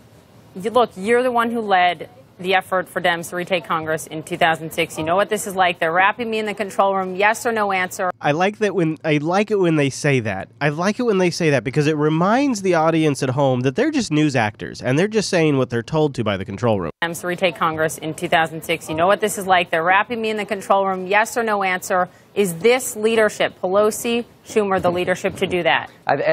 Poppy, I really like you. I really like you, he says. That's a good question. I really like you, but I don't think that's a good question. I really like you, but I don't think that's a good question. I don't think that's a good question. So you did that to Dana Bash, too. You did that to Dana Bash. I'm going to do it to you, too. I know you don't like the question, but yes or no? Well, look, yes, it's a fine leadership, but what I want is a candidate that's going to be the leader of their district. So it's kind of yes. I don't really know. He tried to punt the question, but they're asking the question more and more. And maybe Nancy's getting spooked. She hasn't been around a lot. Or maybe it was this awkward exchange she had with some random person on the street. So this is cell phone footage, and what you see in front of you is Nancy Pelosi and a security guard. Nancy! Nancy comes up. He puts his hand out to shake her hand. Hi. She leans in, says hi. He hesitates for just a moment, and then listen carefully to what he says right to her face, eye to eye. I mean, imagine making eye contact with Nancy Pelosi and saying this to her. Prison time's coming soon. Oh, man. He pulls her in using the Donald Trump-style handshake. He pulls her in and says to her, prison time is coming soon. Prison time's coming soon. Be ready. Oh, and she says, And then she looks at him and she just kind of walks off. Donald Trump. Not much time left. Not much time left. Isn't that awkward? One more time, just for funsies. Here we go. Think about this. Picture yourself. You've got a cell phone up. She's out shaking hands. I mean, I don't like her. You know I don't like her. I don't know if I'd have the veracity. I don't know if I would have the chutzpah to come up to her and pull her in close Donald Trump style and say, prison time is coming soon. Holy crap. Hi. Prison time's coming soon. Be ready. Donald Trump. Donald Trump. Wow. Wow. Now, Maxine Waters has been in the thick of it for nearly 40 years. She has seen some things in her time. But nobody has disgusted her as much as Donald Trump. Morning. All right, joining us now on this Felony Friday, it's a hashtag, you know. Hashtag Felony Friday. Ranking member of the House. Now, pay close attention. So this is Maxine Waters here. She is on the Morning Joes, and I think something's wrong with her. It could just be a common cold. I'm not saying it's Parkinson's or anything. I'm not going Parkinson's on Maxine Waters, but I am saying there's something wrong with her health. So I've noticed on a couple of MSNBC shows, like I think I might have even played a Morning Joy clip last week, where she said she was under the weather and she was sick and her voice was all wrecked. She's been now on several appearances, a radio appearance that had a live video stream, The View, and The Morning Joe. Several different days, she's been wearing the same exact outfit, and she's looked really unhealthy. She sounds unhealthy, and she sounds low energy, too. Financial Services Committee, Congresswoman Maxine Waters of California. She's soft-spoken. She doesn't really like to... Doesn't speak her mind. Reluctant to... See, they're actually joking. She's soft-spoken, as if it's a joke, because she's normally so boisterous. It's a joke to say that she's soft-spoken. Doesn't really like to... Doesn't speak her mind. Reluctant to get out there on a cliff. We're going to reclaim your time. Oh, look, they're just loving it. They're just, all of it. They just love her. And put it right here on Morning Joe. You were the first to talk about impeachment. Yes. I think that in terms of the press and analysis, you got to be careful. But are we at a point where we should, given the grand jury news that we have received over the past 24 hours? I've long thought that there was a lot of smoke, even fire, and that everything that I have learned about this president, starting with the campaign itself, that people should have understood that there was something terribly wrong with him. As a matter of fact, I've said over and over again, I think he's the most deplorable person I've ever met in my life. The most deplorable person she's ever met in her life. Did you not get the memo that you're not supposed to use the deplorable word? You're not that's persona non grata now. So yeah, she was on The View, and she did a great job. She had a couple of jokes written for her. She did fantastic delivering that. She denied sort of coyly rumors about running for president, but she got serious about impeaching Donald Trump. And then the next thing that comes naturally after you impeach Donald Trump, you got to do something about Pence. Except for Maxine Waters accidentally confuses Pence with Vladimir Putin. It's amazing. Vice President Pence is already planning his inauguration. Is that a joke, or do you really? It was a joke. Okay. What I wanted to do was needle them a little bit. Okay. You know, Do you think Pence will be better than Trump if he were no, impeached? and when we finish with Trump, we have to go and get Putin. I'm sorry, what? They just said his name twice. Does this representative have no ability to pay attention? Okay. Do you think Pence will be better than Trump if he were impeached? No, and when we finish with Trump, we have to go and get Putin. That's right. He's next. Putin or Pence? Pence. You mean Pence? We'll get 2 for 1 with Trump and Putin. Then we got to go after Pence. Oh, that's nice of you, Joy. You covered really good there. That's right. That's what I meant all along. Yeah, exactly what you just said. That shit you just made up off the top of your head, that's exactly what I meant. That's right. He's next. Putin or Pence? Pence. You mean Pence? We'll get 2 for 1 with Trump and... You see that face she's making right there, eyes closed. Also this one with the hand up, exasperation. That face right there is the, oh shit, I'm slipping face. That's just my I've seen it in my family members. To me, that's the, I still got my shit, but it's starting to slip face. Putin or Pence? Right there. That's it. It's a slight micro expression. You can see it. You can see it, especially around, watch her lips. Putin or Pence? She knows she just screwed up. That's really something to watch. It's really something to watch this. And when we finish with Trump, we have to go and get Putin. That's right. He's next. Putin or Pence? Pence. You mean Pence? We'll get 2 for 1 with Trump and Putin. Then we got to go after Pence. That's right. That's right. So you've got Nancy Pelosi calling Donald Trump Bush, and you've got Maxine Waters calling Mike Pence Putin. It's really disturbing. And then on top of that, there appears to be no concern for national security for Maxine Waters. As long as the dirt's getting out there, as long as the story's staying in the headlines, as long as she can impeach 45, she's good. I think also people are just really tired of government in general and the inefficiency of government. But I want to talk to you about these leaks that have been coming out. It seems a steady stream of leaks have been coming out of the White House and intelligence agencies. Now remember, leaks against Hillary Clinton, leaks with WikiLeaks, that's Russian propaganda designed to derail our democracy. Those leaks, Maxine Waters hates. Leaks about Trump, though?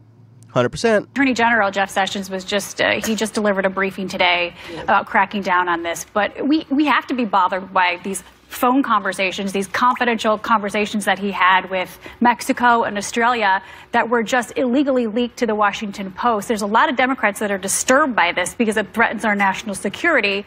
Are you disturbed by it? No, not at all. I am so glad they're telling us what's going on. Now that is an understandable position. I kind of feel that way. I'm so glad these leaks happened some days because it gives insights that we would never have as a people. That's sort of the same reason I was thankful at the core for the Snowden leaks. An informed democracy is better than a public in the dark that can't make decisions about their elected leaders. I mean, that's obvious. That's just obvious. But there is a line. Like, I feel like there's a line that... Snowden and Glenn Greenwald were very careful in what they released. They spent, I'd say, the majority of their effort trying to figure out what was safe to release and what wasn't. And there's some things that will just never see the light of day that may be very interesting. The actual words of a president's phone call, the actual transcripts of a phone call or conversations that he's been having. I mean, you've seen the level of these leaks. That feels like that's obviously too far. Even for somebody like myself who loves to get all of these bits of information and details, and it's all going to construct a larger narrative that I find very useful as a tool to construct that narrative. I also recognize there is a point in which it's just too far. Phone call conversations is ridiculous. I am so glad they're telling us what's going on. But we don't need to hear these conversations. They're confidential. This threatens national security. I need to hear these conversations. I need to hear. But that's why you can get into, say, like intelligence committees, and you can get special classification, and then you are allowed to see these things. There is a mechanism. There is a mechanism in place. There is a way. There is an avenue. In fact, it's extremely disturbing to me that I really, really hope that your only mechanism is not the press, because they're not getting the story right. Confidential. This threatens national security. I need to hear these conversations. I need to hear. Unfortunately, this is his. Oh, and then she blames Trump for it. Unfortunately, this is his fault, Trump. He is in a White House where he's got people working for him that don't believe in him, don't like what he's doing, and they're trying to tell the American public They're something. whistleblowers. But this Yes. They're not this leakers. America loses here, though. He cannot have a candid conversation with the leader of another country. Mexico's not going to want to have a conversation with us anymore because it could get leaked. Australia, countries are not going to want to get on the phone with the leader of the free world. No, let me tell you something. Mexico is glad to have it leaked. And I tell you why. He tried to convince the president that somehow he should not be talking about the fact that they're not going to fund this wall. And he's trying to convince him to go along with him to do harm to his country. And isn't it good that his supporters hear that? They've been believing all the lies about building the wall. Now they know he's been lying. Now, that's an interesting point, but it actually sounds more like justification for the leaks than it is, it's all good, because two wrongs make a right is essentially the argument there. That's not, I guess as they like to say in the news biz, that's a slippery slope, Joy. Back to you. So let's move on. Let's talk about some other leaks that I find to be the right kind of leak. So I want to maybe talk about this a little bit. An example of leaks I find to be not very helpful is the conversations between leaders, unless obviously there was something in there that was extremely important for the public to know. So I guess I have to couch that a little bit. But I'll give you right here, this clip is an example of leaks. I'm all on board with it. Some people would say it damages national security. I say it's good for us to know what these shadow agencies are actually up to and capable of. A new hacking tool used by the CIA has been revealed again by WikiLeaks. The whistleblowing organization released new documents within that Vault 7 batch, which contained details on information from the CIA's hacking programs. RT's Trinity Chavez is in New York with the latest findings. WikiLeaks revealed everything from the field guide to the user's manual of the CIA's hacking system. We're talking thousands of files documenting the innermost hacking secrets of the CIA that have now been exposed. Since at least 2012, the CIA has used a tool called Dumbo. It's a system that can manipulate devices such as webcams and microphones on Microsoft operating systems, as well as corrupt recordings and disable security cameras. The files are the latest release in a long line of leaks from the whistleblower organization. Disable security cameras? So this is like some serious, 100% Mission Impossible shit right here. Like they can hack in and they can turn off the security cameras. Like that's the crap we see in the movies. The documents comes as a part of Vault 7, a series of files documenting which tools and programs are being used by the agency to hack technology. Yeah, I'm still tracking Vault 7 releases. According to WikiLeaks, the technology is intended for the use of the deployment of a special branch within the CIA Center of Cyber Intelligence that could be compromised. WikiLeaks adds its task is to gain and exploit physical access to target computers in CIA field operations. Dumbo is run directly from a USB stick and requires administrator privilege to carry out the task. But this isn't the first time WikiLeaks has released details of a secret CIA project. Previous leaks in the Vault 7 series have exposed alleged exploits for iOS smartphones, Android devices, smart TVs, routers, and Wi-Fi devices. This is where I think we're going to see a lot more in future leaks. I think almost always so far, these leaks contain documents that are years old. And maybe some stuff they're still using, but often it's stuff that's so old that it's for operating systems that aren't current anymore and things like that. Just interesting, but probably not revealing stuff that's aggressively used in the wild by the CIA anymore. I imagine if you go forward a few years, we will start to see stuff from present day, from 2017, say maybe in 2019 or 2020. And that's going to be extremely interesting because my Red Book prediction about this is that it'll be way more routers, way more network level stuff, and they're just getting the network. They're just capturing your DNS. And they're redirecting it. They're redirecting traffic. They're taking over iOS and Android devices by controlling where the router sends your traffic, either through DNS tricks or whatever. And I think that's going to be the way they have to go, as all of the millenniums that they're going to want to start tracking and other nations that don't have such a PC culture are going to just be mobile first. And you're going to have to be able to get on that iPhone. You have to get on that Android device, whether it be a Samsung or a Pixel. And the best way to accomplish that is to own the router. So take your typical home Wi-Fi router. Maybe you have some government target. Michael Flynn. Let's just say it's Michael Flynn just because that's a name we've all been talking about. Let's say Michael Flynn has a pretty great Wi-Fi network. Well, with these tools, you could compromise a machine on his local network, go after the Wi-Fi router, redirect the DNS to a CIA-controlled DNS server, which could even be a legitimate DNS server out on the web, or could even be his ISP's DNS server they just serve a national security letter to, who the hell knows. And so they get control of the router via DNS, and they start sending Facebook.com to a CIA server that starts looking at Michael Flynn's web server or web client information, looking at its version, looking at what version of Safari or what version of Chrome it is that he has on his mobile device. From that, they can roughly suss out which version of the mobile operating system he's using. At that point, they now look at their library and they say, okay, what zero-day exploits do we have? What zero-day exploits do we have for that version of a mobile operating system? And they have a whole library to choose from that they've paid millions of dollars for, and some that they've probably developed themselves.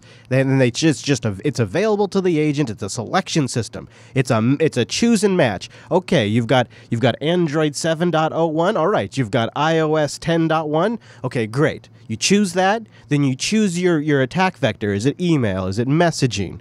Is it via embedded in an app that you get them to install? Or is it on a web page? Well, guess what? We've got control of his router, we've got control of his DNS, and we're redirecting all traffic to Facebook.com. So every time Michael Flynn goes to check up on an old girlfriend, he's actually going to a CIA-controlled system, and then they embed the malware that exploits that version of Safari, which executes a zero-day on that iPhone, and now they've just owned the iPhone. They've never stepped foot in his house. It doesn't matter that he's not using Windows at all. He doesn't have to be using Windows anymore to get hacked. That's what Vault 7 is revealing. And it's Mission Impossible movie shit. It's really something. Then again, with President Trump, you don't have to hack his phone. You could just follow his Twitter feed. President Trump this morning chose to retweet a Fox News story on U.S. satellites that, according to these sources, say detected North Korean anti-ship cruise missiles. Now, notably, we don't have that reporting. It's also notable that this report contained classified information to unnamed sources. Of course, the president has railed against unnamed sources. Just hours later, UN Ambassador Nikki... Now, let's stop right there. Whoa. What do you mean? Trump just retweeted a story that has leaks?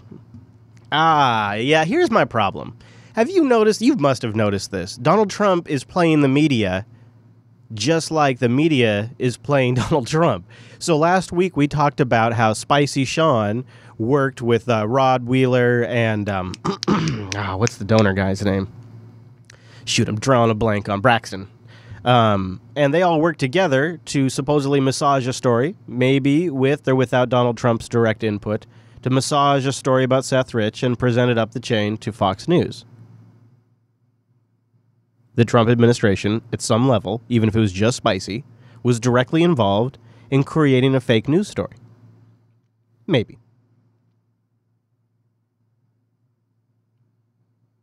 Now they're doing it again. If he's retweeting a story that has anonymous sources in it, those are probably his anonymous sources. They're sources that he knew were going to be leaking a story.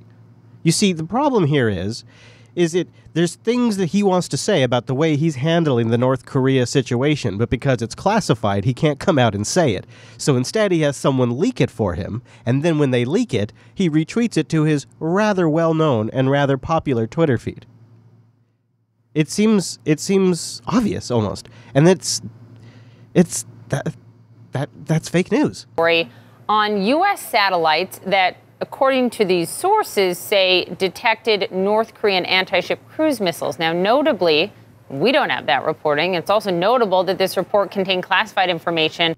Either way, though, you just reported on it. You see what you say? We don't have, but you just reported on it. You see, and by him retweeting it, whether maybe he had nothing to do with the leaks, and it was just a convenient story for the administration, or maybe he directed the leaks. Either way, he's now set the conversation, and you're getting the message out for him. So he's successful in what even if he wasn't directly involved, you're still helping him. And it's so funny the way the media just is so clueless. Why they think they're slamming him for retweeting classified information, They're actually spreading the very message. And the reason why I don't think that's going to resonate and stick is so often in testimony, especially when it's Clapper or Rogers, when they're in there talking in testimony, they'll often cite things in reporting. Well, we've seen widely reported. Well, we can say that we've seen this widely reported, as if, because we're not saying that that's true, but it's been reported, and that's them saying, yeah, it's true. So I don't know if there's any law violated there, because that seems like they do that all the time. Seems like they do that all the time. And maybe they could focus on something else for a little while. You know, like something else that's stupid and distracting. From his summer stay at his New Jersey golf resort, President Trump's first take on a significant foreign policy accomplishment, the North Korea sanctions, came without bravado. 2 tweets noting in part, China and Russia voted with us. Very big financial impact. Today, the adrenaline out of the Trump administration came from Vice President Mike Pence. After a New York Times report described a shadow campaign for 2020. That was a funny story. And maybe the story should have been a contingency plan for 2020. Where prominent Republicans, including Pence, court donors and make political stops in case President Trump is not on the ballot. But in a lengthy rebuke, the vice president called the assertions disgraceful and offensive to me, laughable and absurd. Wow. And pledged his efforts to see Trump reelected in 2020. It's the greatest privilege of my life to serve as vice president to a president who always puts America first. Councilor Kellyanne Conway defended Pence's loyalty. It is absolutely true that the vice president is getting ready for 2020 for re-election as vice president. Okay. You know, I don't think anybody gives a shit. In fact, I couldn't give 2 shits about 2020. I wish there was some sort of rule where we couldn't even talk about 2020 until 2020. I think there's other things on the domestic mind of Americans.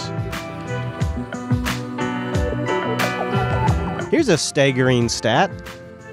$1 trillion. $1 trillion.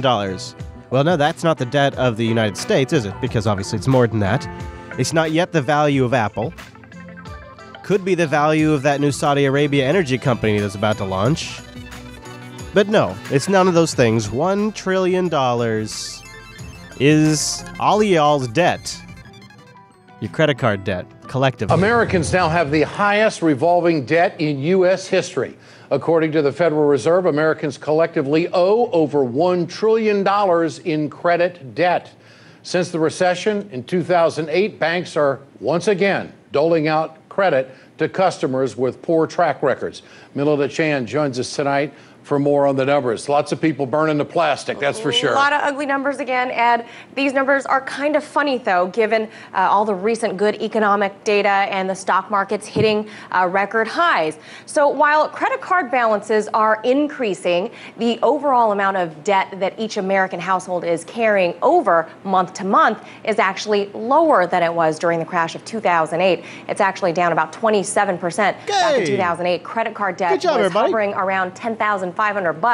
Today, that household credit card debt is just under $8,000. So that's good news. But what's driving the new national debt numbers up is that all those lenders are giving out more credit cards, but with lower credit limits than before. RT spoke to Lionel of Lionel Media about this very subject earlier today. So there you go. There you go. Some good news mixed in with some disappointing news. I think some people got really shocked in 2018.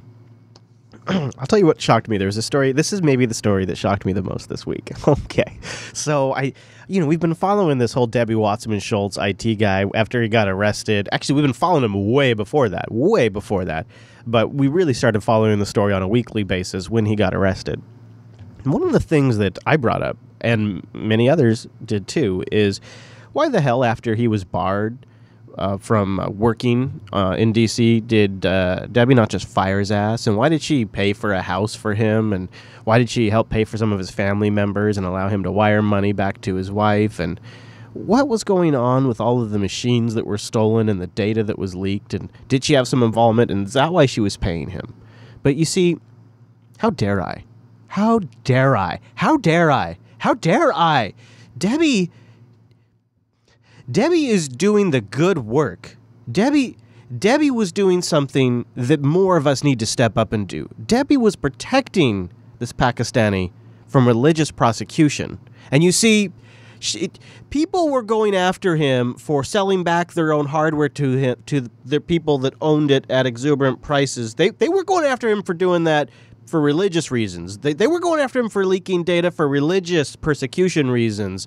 The arrest for money fraud was for religious prosecution reasons. And you see, only Debbie would stand up and protect him and continue to pay his payroll. Did you hear that? Here you have a member of Congress who kept a guy on her payroll, paid him with taxpayer money. He's now been accused of a crime, and her answer is, I'm a civil rights hero. Unbelievable. Jen Kearns has been closely following this story, and she joins us now. So, Jen, the excuse from Wasserman Schultz is, there was basically racial profiling going on. And I got to admit, I don't know a lot about this. Is there a national problem with Islamophobia aimed at Muslim IT consultants? Is there some kind of pogrom I wasn't aware of? No, Tucker, but there is a problem with Democrats and their continued hypocrisy on cases like this, pulling the race card, pointing their finger at the Republican Party. Maybe they're more inclined. Maybe it's because she's a politician. Including the president, accusing him of foreign intervention in our nation's activities when they themselves had a fox in their own in-house, a foreign-born IT agent who's been proven to have breached the House Intelligence Committee mainframe, who breached the House Foreign Affairs mainframe. And this is a congresswoman who I think is awfully bold that she's fighting back in this way. This is a woman who looked the other way while these potential crimes were being committed. But this is also someone who I think has some criminal negligence responsibility here that is quite unbecoming of a Congress member. Okay, so stop right there. I just want to be, look, I am willing to believe anything about this story. I don't think I really understand it at this point. But where would her behavior turn criminal specifically? Well, this is one of those stories, Tucker, where the more you learn, the more outrageous it becomes. So not only was she aware and notified of law enforcement of their breaches of IT security, she actually prevented the U.S. Capitol Police from looking at a laptop that had been hidden away in a crevice in an old house building in Washington, D.C. That is obstruction of justice, if I've ever heard it. You look at other things. So the Capitol Police never got a hold of that laptop? They ended up doing so, but she put up an awfully hard fight in order for them to get their hands on that, and in fact reprimanded the U.S. Capitol Police and said that there might be some retribution for that. Look, you look at other things she did here. That's the least of what she's done. The least. Tucker, she circumvented the House payroll system when that U.S. House of Representatives said that her IT aide needed to be banned from being a staff member. She actually helped him with the paperwork to have him become a consultant so that his public information would not show up on the staff payroll. Look, there have been members of Congress that have been censured for far less nefarious activities than this, and far less activities that did not damage our national security. In the 1800s, you had people who were censured under Article 1, Section 5 of the Constitution, a tool that's available to the House of Representatives here, that have been censured for being disrespectful to the House Speaker. You've had other members throughout history, Tucker, who've been censured for... Okay, but so really quick, I want to get to this. So he's an IT consultant. He's working for her and other members of Congress. He has, in that role, access to everything? He had access to dozens, they say now, dozens of computer mainframes of Democratic congressional members. He had access to the House Intelligence Committee server. He had access to the House Foreign Affairs Committee server. And for those dozens of Congress members that he was serving as an IT aide to at the behest of Debbie Wasserman Schultz, he had access potentially to their documents to take those offline and review those and store those in a cloud type of storage. And he also had the ability to potentially read every single incoming and outgoing email in those Democratic congressional members' offices. Wow. How about that? Yeah, how about that? How about that last one? You like that last one? That last part about the emails? That's interesting, huh? Speaking of emails, I'm sick and tired of hearing about her damn emails. Actually, can I confess something? I'm not sick and tired of hearing about her emails. I wouldn't mind hearing more about her emails, actually. So we got a little email story, a little update for Hillary Clinton.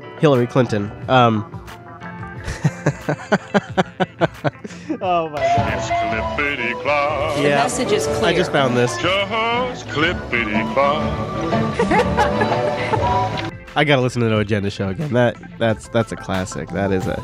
So Hillary Clinton's damn emails. One of my favorite Hillary moments that I like to play from time to time on the show is when she's laughing and just celebrating the fact that Gaddafi has just been murdered. And the way that Hillary Clinton gets this wonderful information that she laughs about is Uma reads her BlackBerry and then hands it to Hillary. That seems like that'd be pretty good. Like, I mean, maybe it's not classified because I think that might have come from Sydney. But if she can read that level of stuff and hand it over to Hillary, it seems like there's probably some lines being crossed there. The government oversight group Judicial Watch has released a new trove of previously unreleased Hillary Clinton emails from her tenure as Secretary of State. Now, when Judicial Watch releases something, we pay attention because they're doing this through the actual legal means that has been smeared as leaks. But through the campaign, there were emails that were being released by Judicial Watch via the Freedom of Information request to the State Department that were completely legal to release and were still smeared as Russian leaks. And I think it's something that gets glossed over quite a bit. And they've gotten more emails from the State Department. They're still working this. The group says the emails show top Clinton aide Huma Abedin sending classified information over unsecured networks, and also show Clinton Foundation donors getting special treatment from the U.S. State Department, which is, of course, wrong if not illegal. Tom Fitton, president of Judicial Watch, and he joins us now. First of all, where'd these come from, these emails? They came from the State Department. Huma Abedin had an email account on Hillary Clinton's illicit email server. Yes. So she was doing all sorts of government business on this separate email account, wasn't a State Department email account. So she's getting emails from the Clinton Foundation, she's getting emails from State Department employees, and she's sending and receiving emails to Hillary Clinton. She was one of her closest aides. And did you file a Freedom of Information request for them? That's right. We had to sue for them, and we've been getting these records on a regular basis, and they show Abedin and Mrs. Clinton are regularly getting classified information on this system. And again, a lot of these are new Clinton emails we're discovering on Abedin's account. Now remember, Mrs. Clinton said she turned them all over. And thus far, we found over 500 Hillary Clinton emails that haven't previously been released, meaning maybe she wasn't telling the truth when she said she turned them over. How much did you spend on the lawsuit, by the way? Oh, untold dollars, because we have attorney time spending, tens, dozens of hours just trying to get these records out. So is it legal for them to transmit classified information over an unsecured network? No, despite what the FBI director, the former FBI director said, it's not legal, and they were mishandling classified information. And I tell you, if you are operating a system that is regularly receiving and sending classified information in an unsecure way, you're subject to prosecution, and you would have been if you weren't Hillary Clinton or her aide, Huma. Yeah, because the idea is that, Hillary lost, Huma Abedin's personal life fell apart, her husband's a flake, therefore they're basically pardoned for any crimes they may have committed. Is that a legal concept, or is that just something the press invented? No, that's protects Clintons. Losing an election ought not to be a get-out-of-jail-free card. And, there are other emails showing that Clinton Foundation donors were going through the Clinton Foundation to try to get ambassadors nominated. And again, Mrs. Clinton promised this wouldn't happen. And the Clinton Foundation and the State Department is overwhelming the number of email messages showing that donors were being taken care of through the foundation by communicating with Huma Abedin on the secret email. So, that is, of course, why they were giving to the foundation in the first place. One would think, and one would think that federal prosecutors would be interested in this, and this is why emails like this ought to revive a Clinton criminal investigation, both on the handling of classified information, pay-to-play, and any other violations of law. Well, presumably, if you have possession of these emails, any interested prosecutor could have received them also. Yeah, I'm hoping someone is awake at the Justice Department and isn't going to be cowed by, as you point out, the establishment approach that let bygones be bygones. These are ongoing issues, And we're going to be getting thousands of more documents, I predict. We are still waiting for the emails found on the Wiener laptop that Huma Abedin had. The State Department just got them, and they're going to start going through them soon. Are we sure that there is no investigation currently underway into this? We're not sure. We know the investigation into the mishandling of classified information was closed. Yes. It ought to be reopened because Comey got the law wrong, and secondly, we know the investigation was corrupted. Interesting. Tom Fitton, thank you. Thank you for doing this, and thank you. Yeah. Isn't that interesting? So I'll keep my ear out, see what I can find.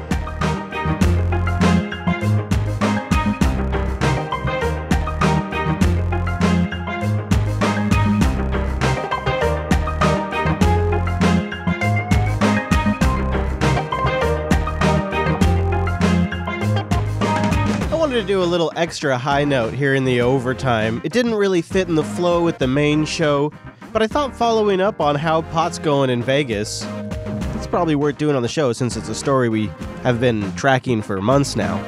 This is, I believe, a report from The legal use of marijuana is the latest temptation available to tens of millions of people who visit Las Vegas each year.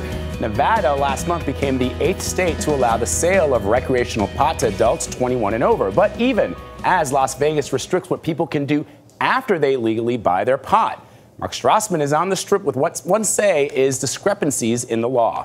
This is, of course, common in a lot of places. I believe this is an issue here in Seattle, too. Mark, good morning. Good morning. Good morning. This is the Essence Cannabis Dispensary, which sells 50 different strains of legal marijuana.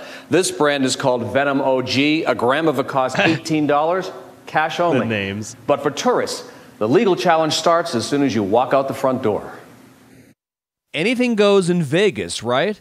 Wrong. On the Strip, buying marijuana legally is one thing, smoking it is another. Have a blast, guys. Nevada law mandates that legally bought marijuana be consumed in a private residence. Nothing public, which includes casinos, hotels, cars, and sidewalks.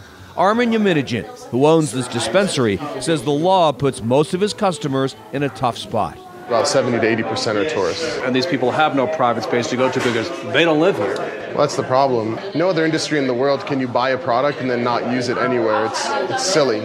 In the 8 states that have legalized marijuana, implementing the new drug laws has been challenging for consumers. For instance, people in California and Massachusetts may possess it or grow it, but not buy or sell it legally until next year.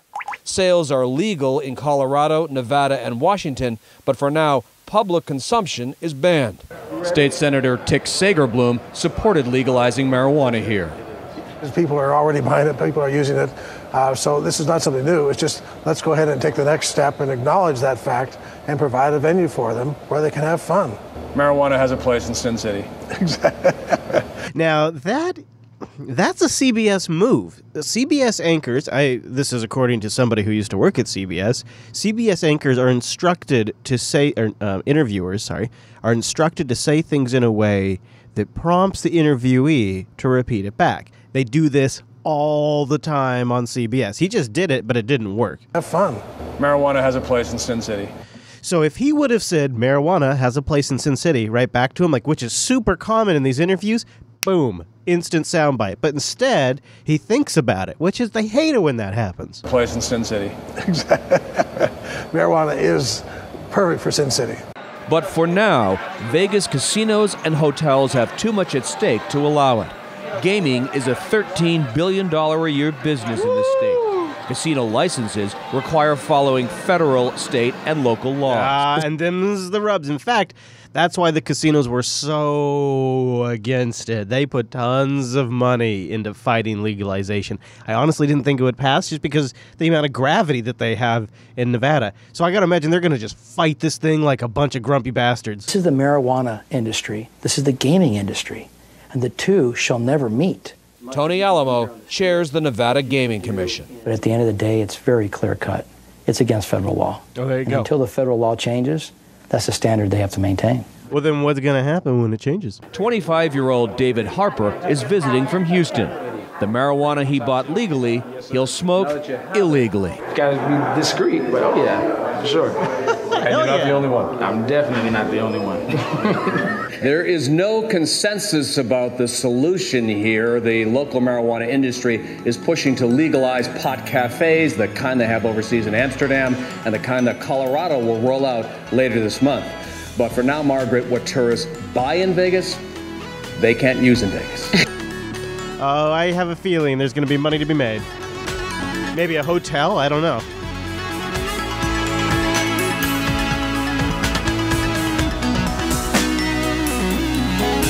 So many more clips. Woo! So many more clips in the overtime and in the other categories as well. So if you are a supporter and you want to get the supporter sync, this is how I tell you to do it. So you have to be a patron at a certain pledge level. It's all on our Patreon page. You go to that pledge level and then scroll through the history or search for BitTorrent sync.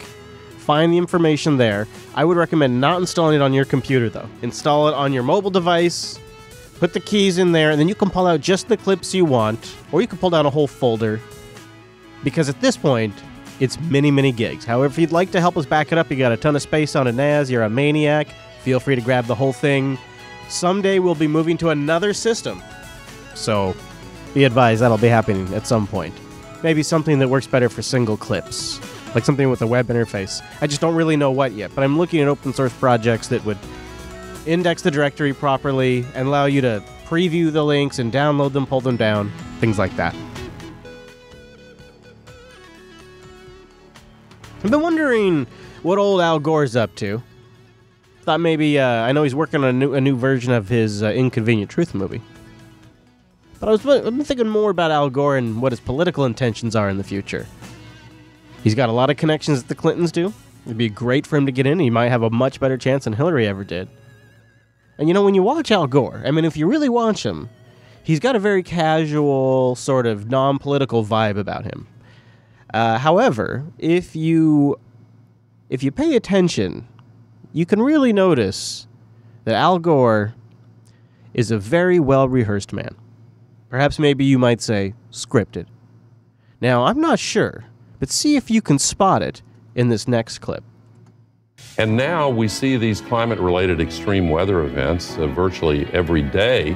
Every night on the news is like a nature hike through the book of Revelation. Every night on the TV news is like a nature hike through the book of Revelation. Every night on the television news now is like a nature hike through the book of Revelation. It's obvious now. Every night on the news is like a nature hike through the book of Revelation. Now Mother Nature's in the debate. Every night now on the television news is like a nature hike through the book of Revelation. Mother Nature is telling us every night on the TV news now is like a nature hike through the book of Revelation. It's Mother Nature. Every night on the TV news is like a nature hike through the book of Revelation. We are seeing every night on the television news now a nature hike through the book of Revelation.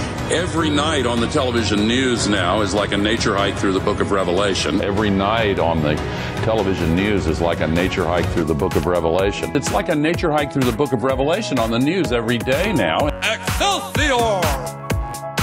There you go. A nature hike, everybody. Thank you, Al Gore.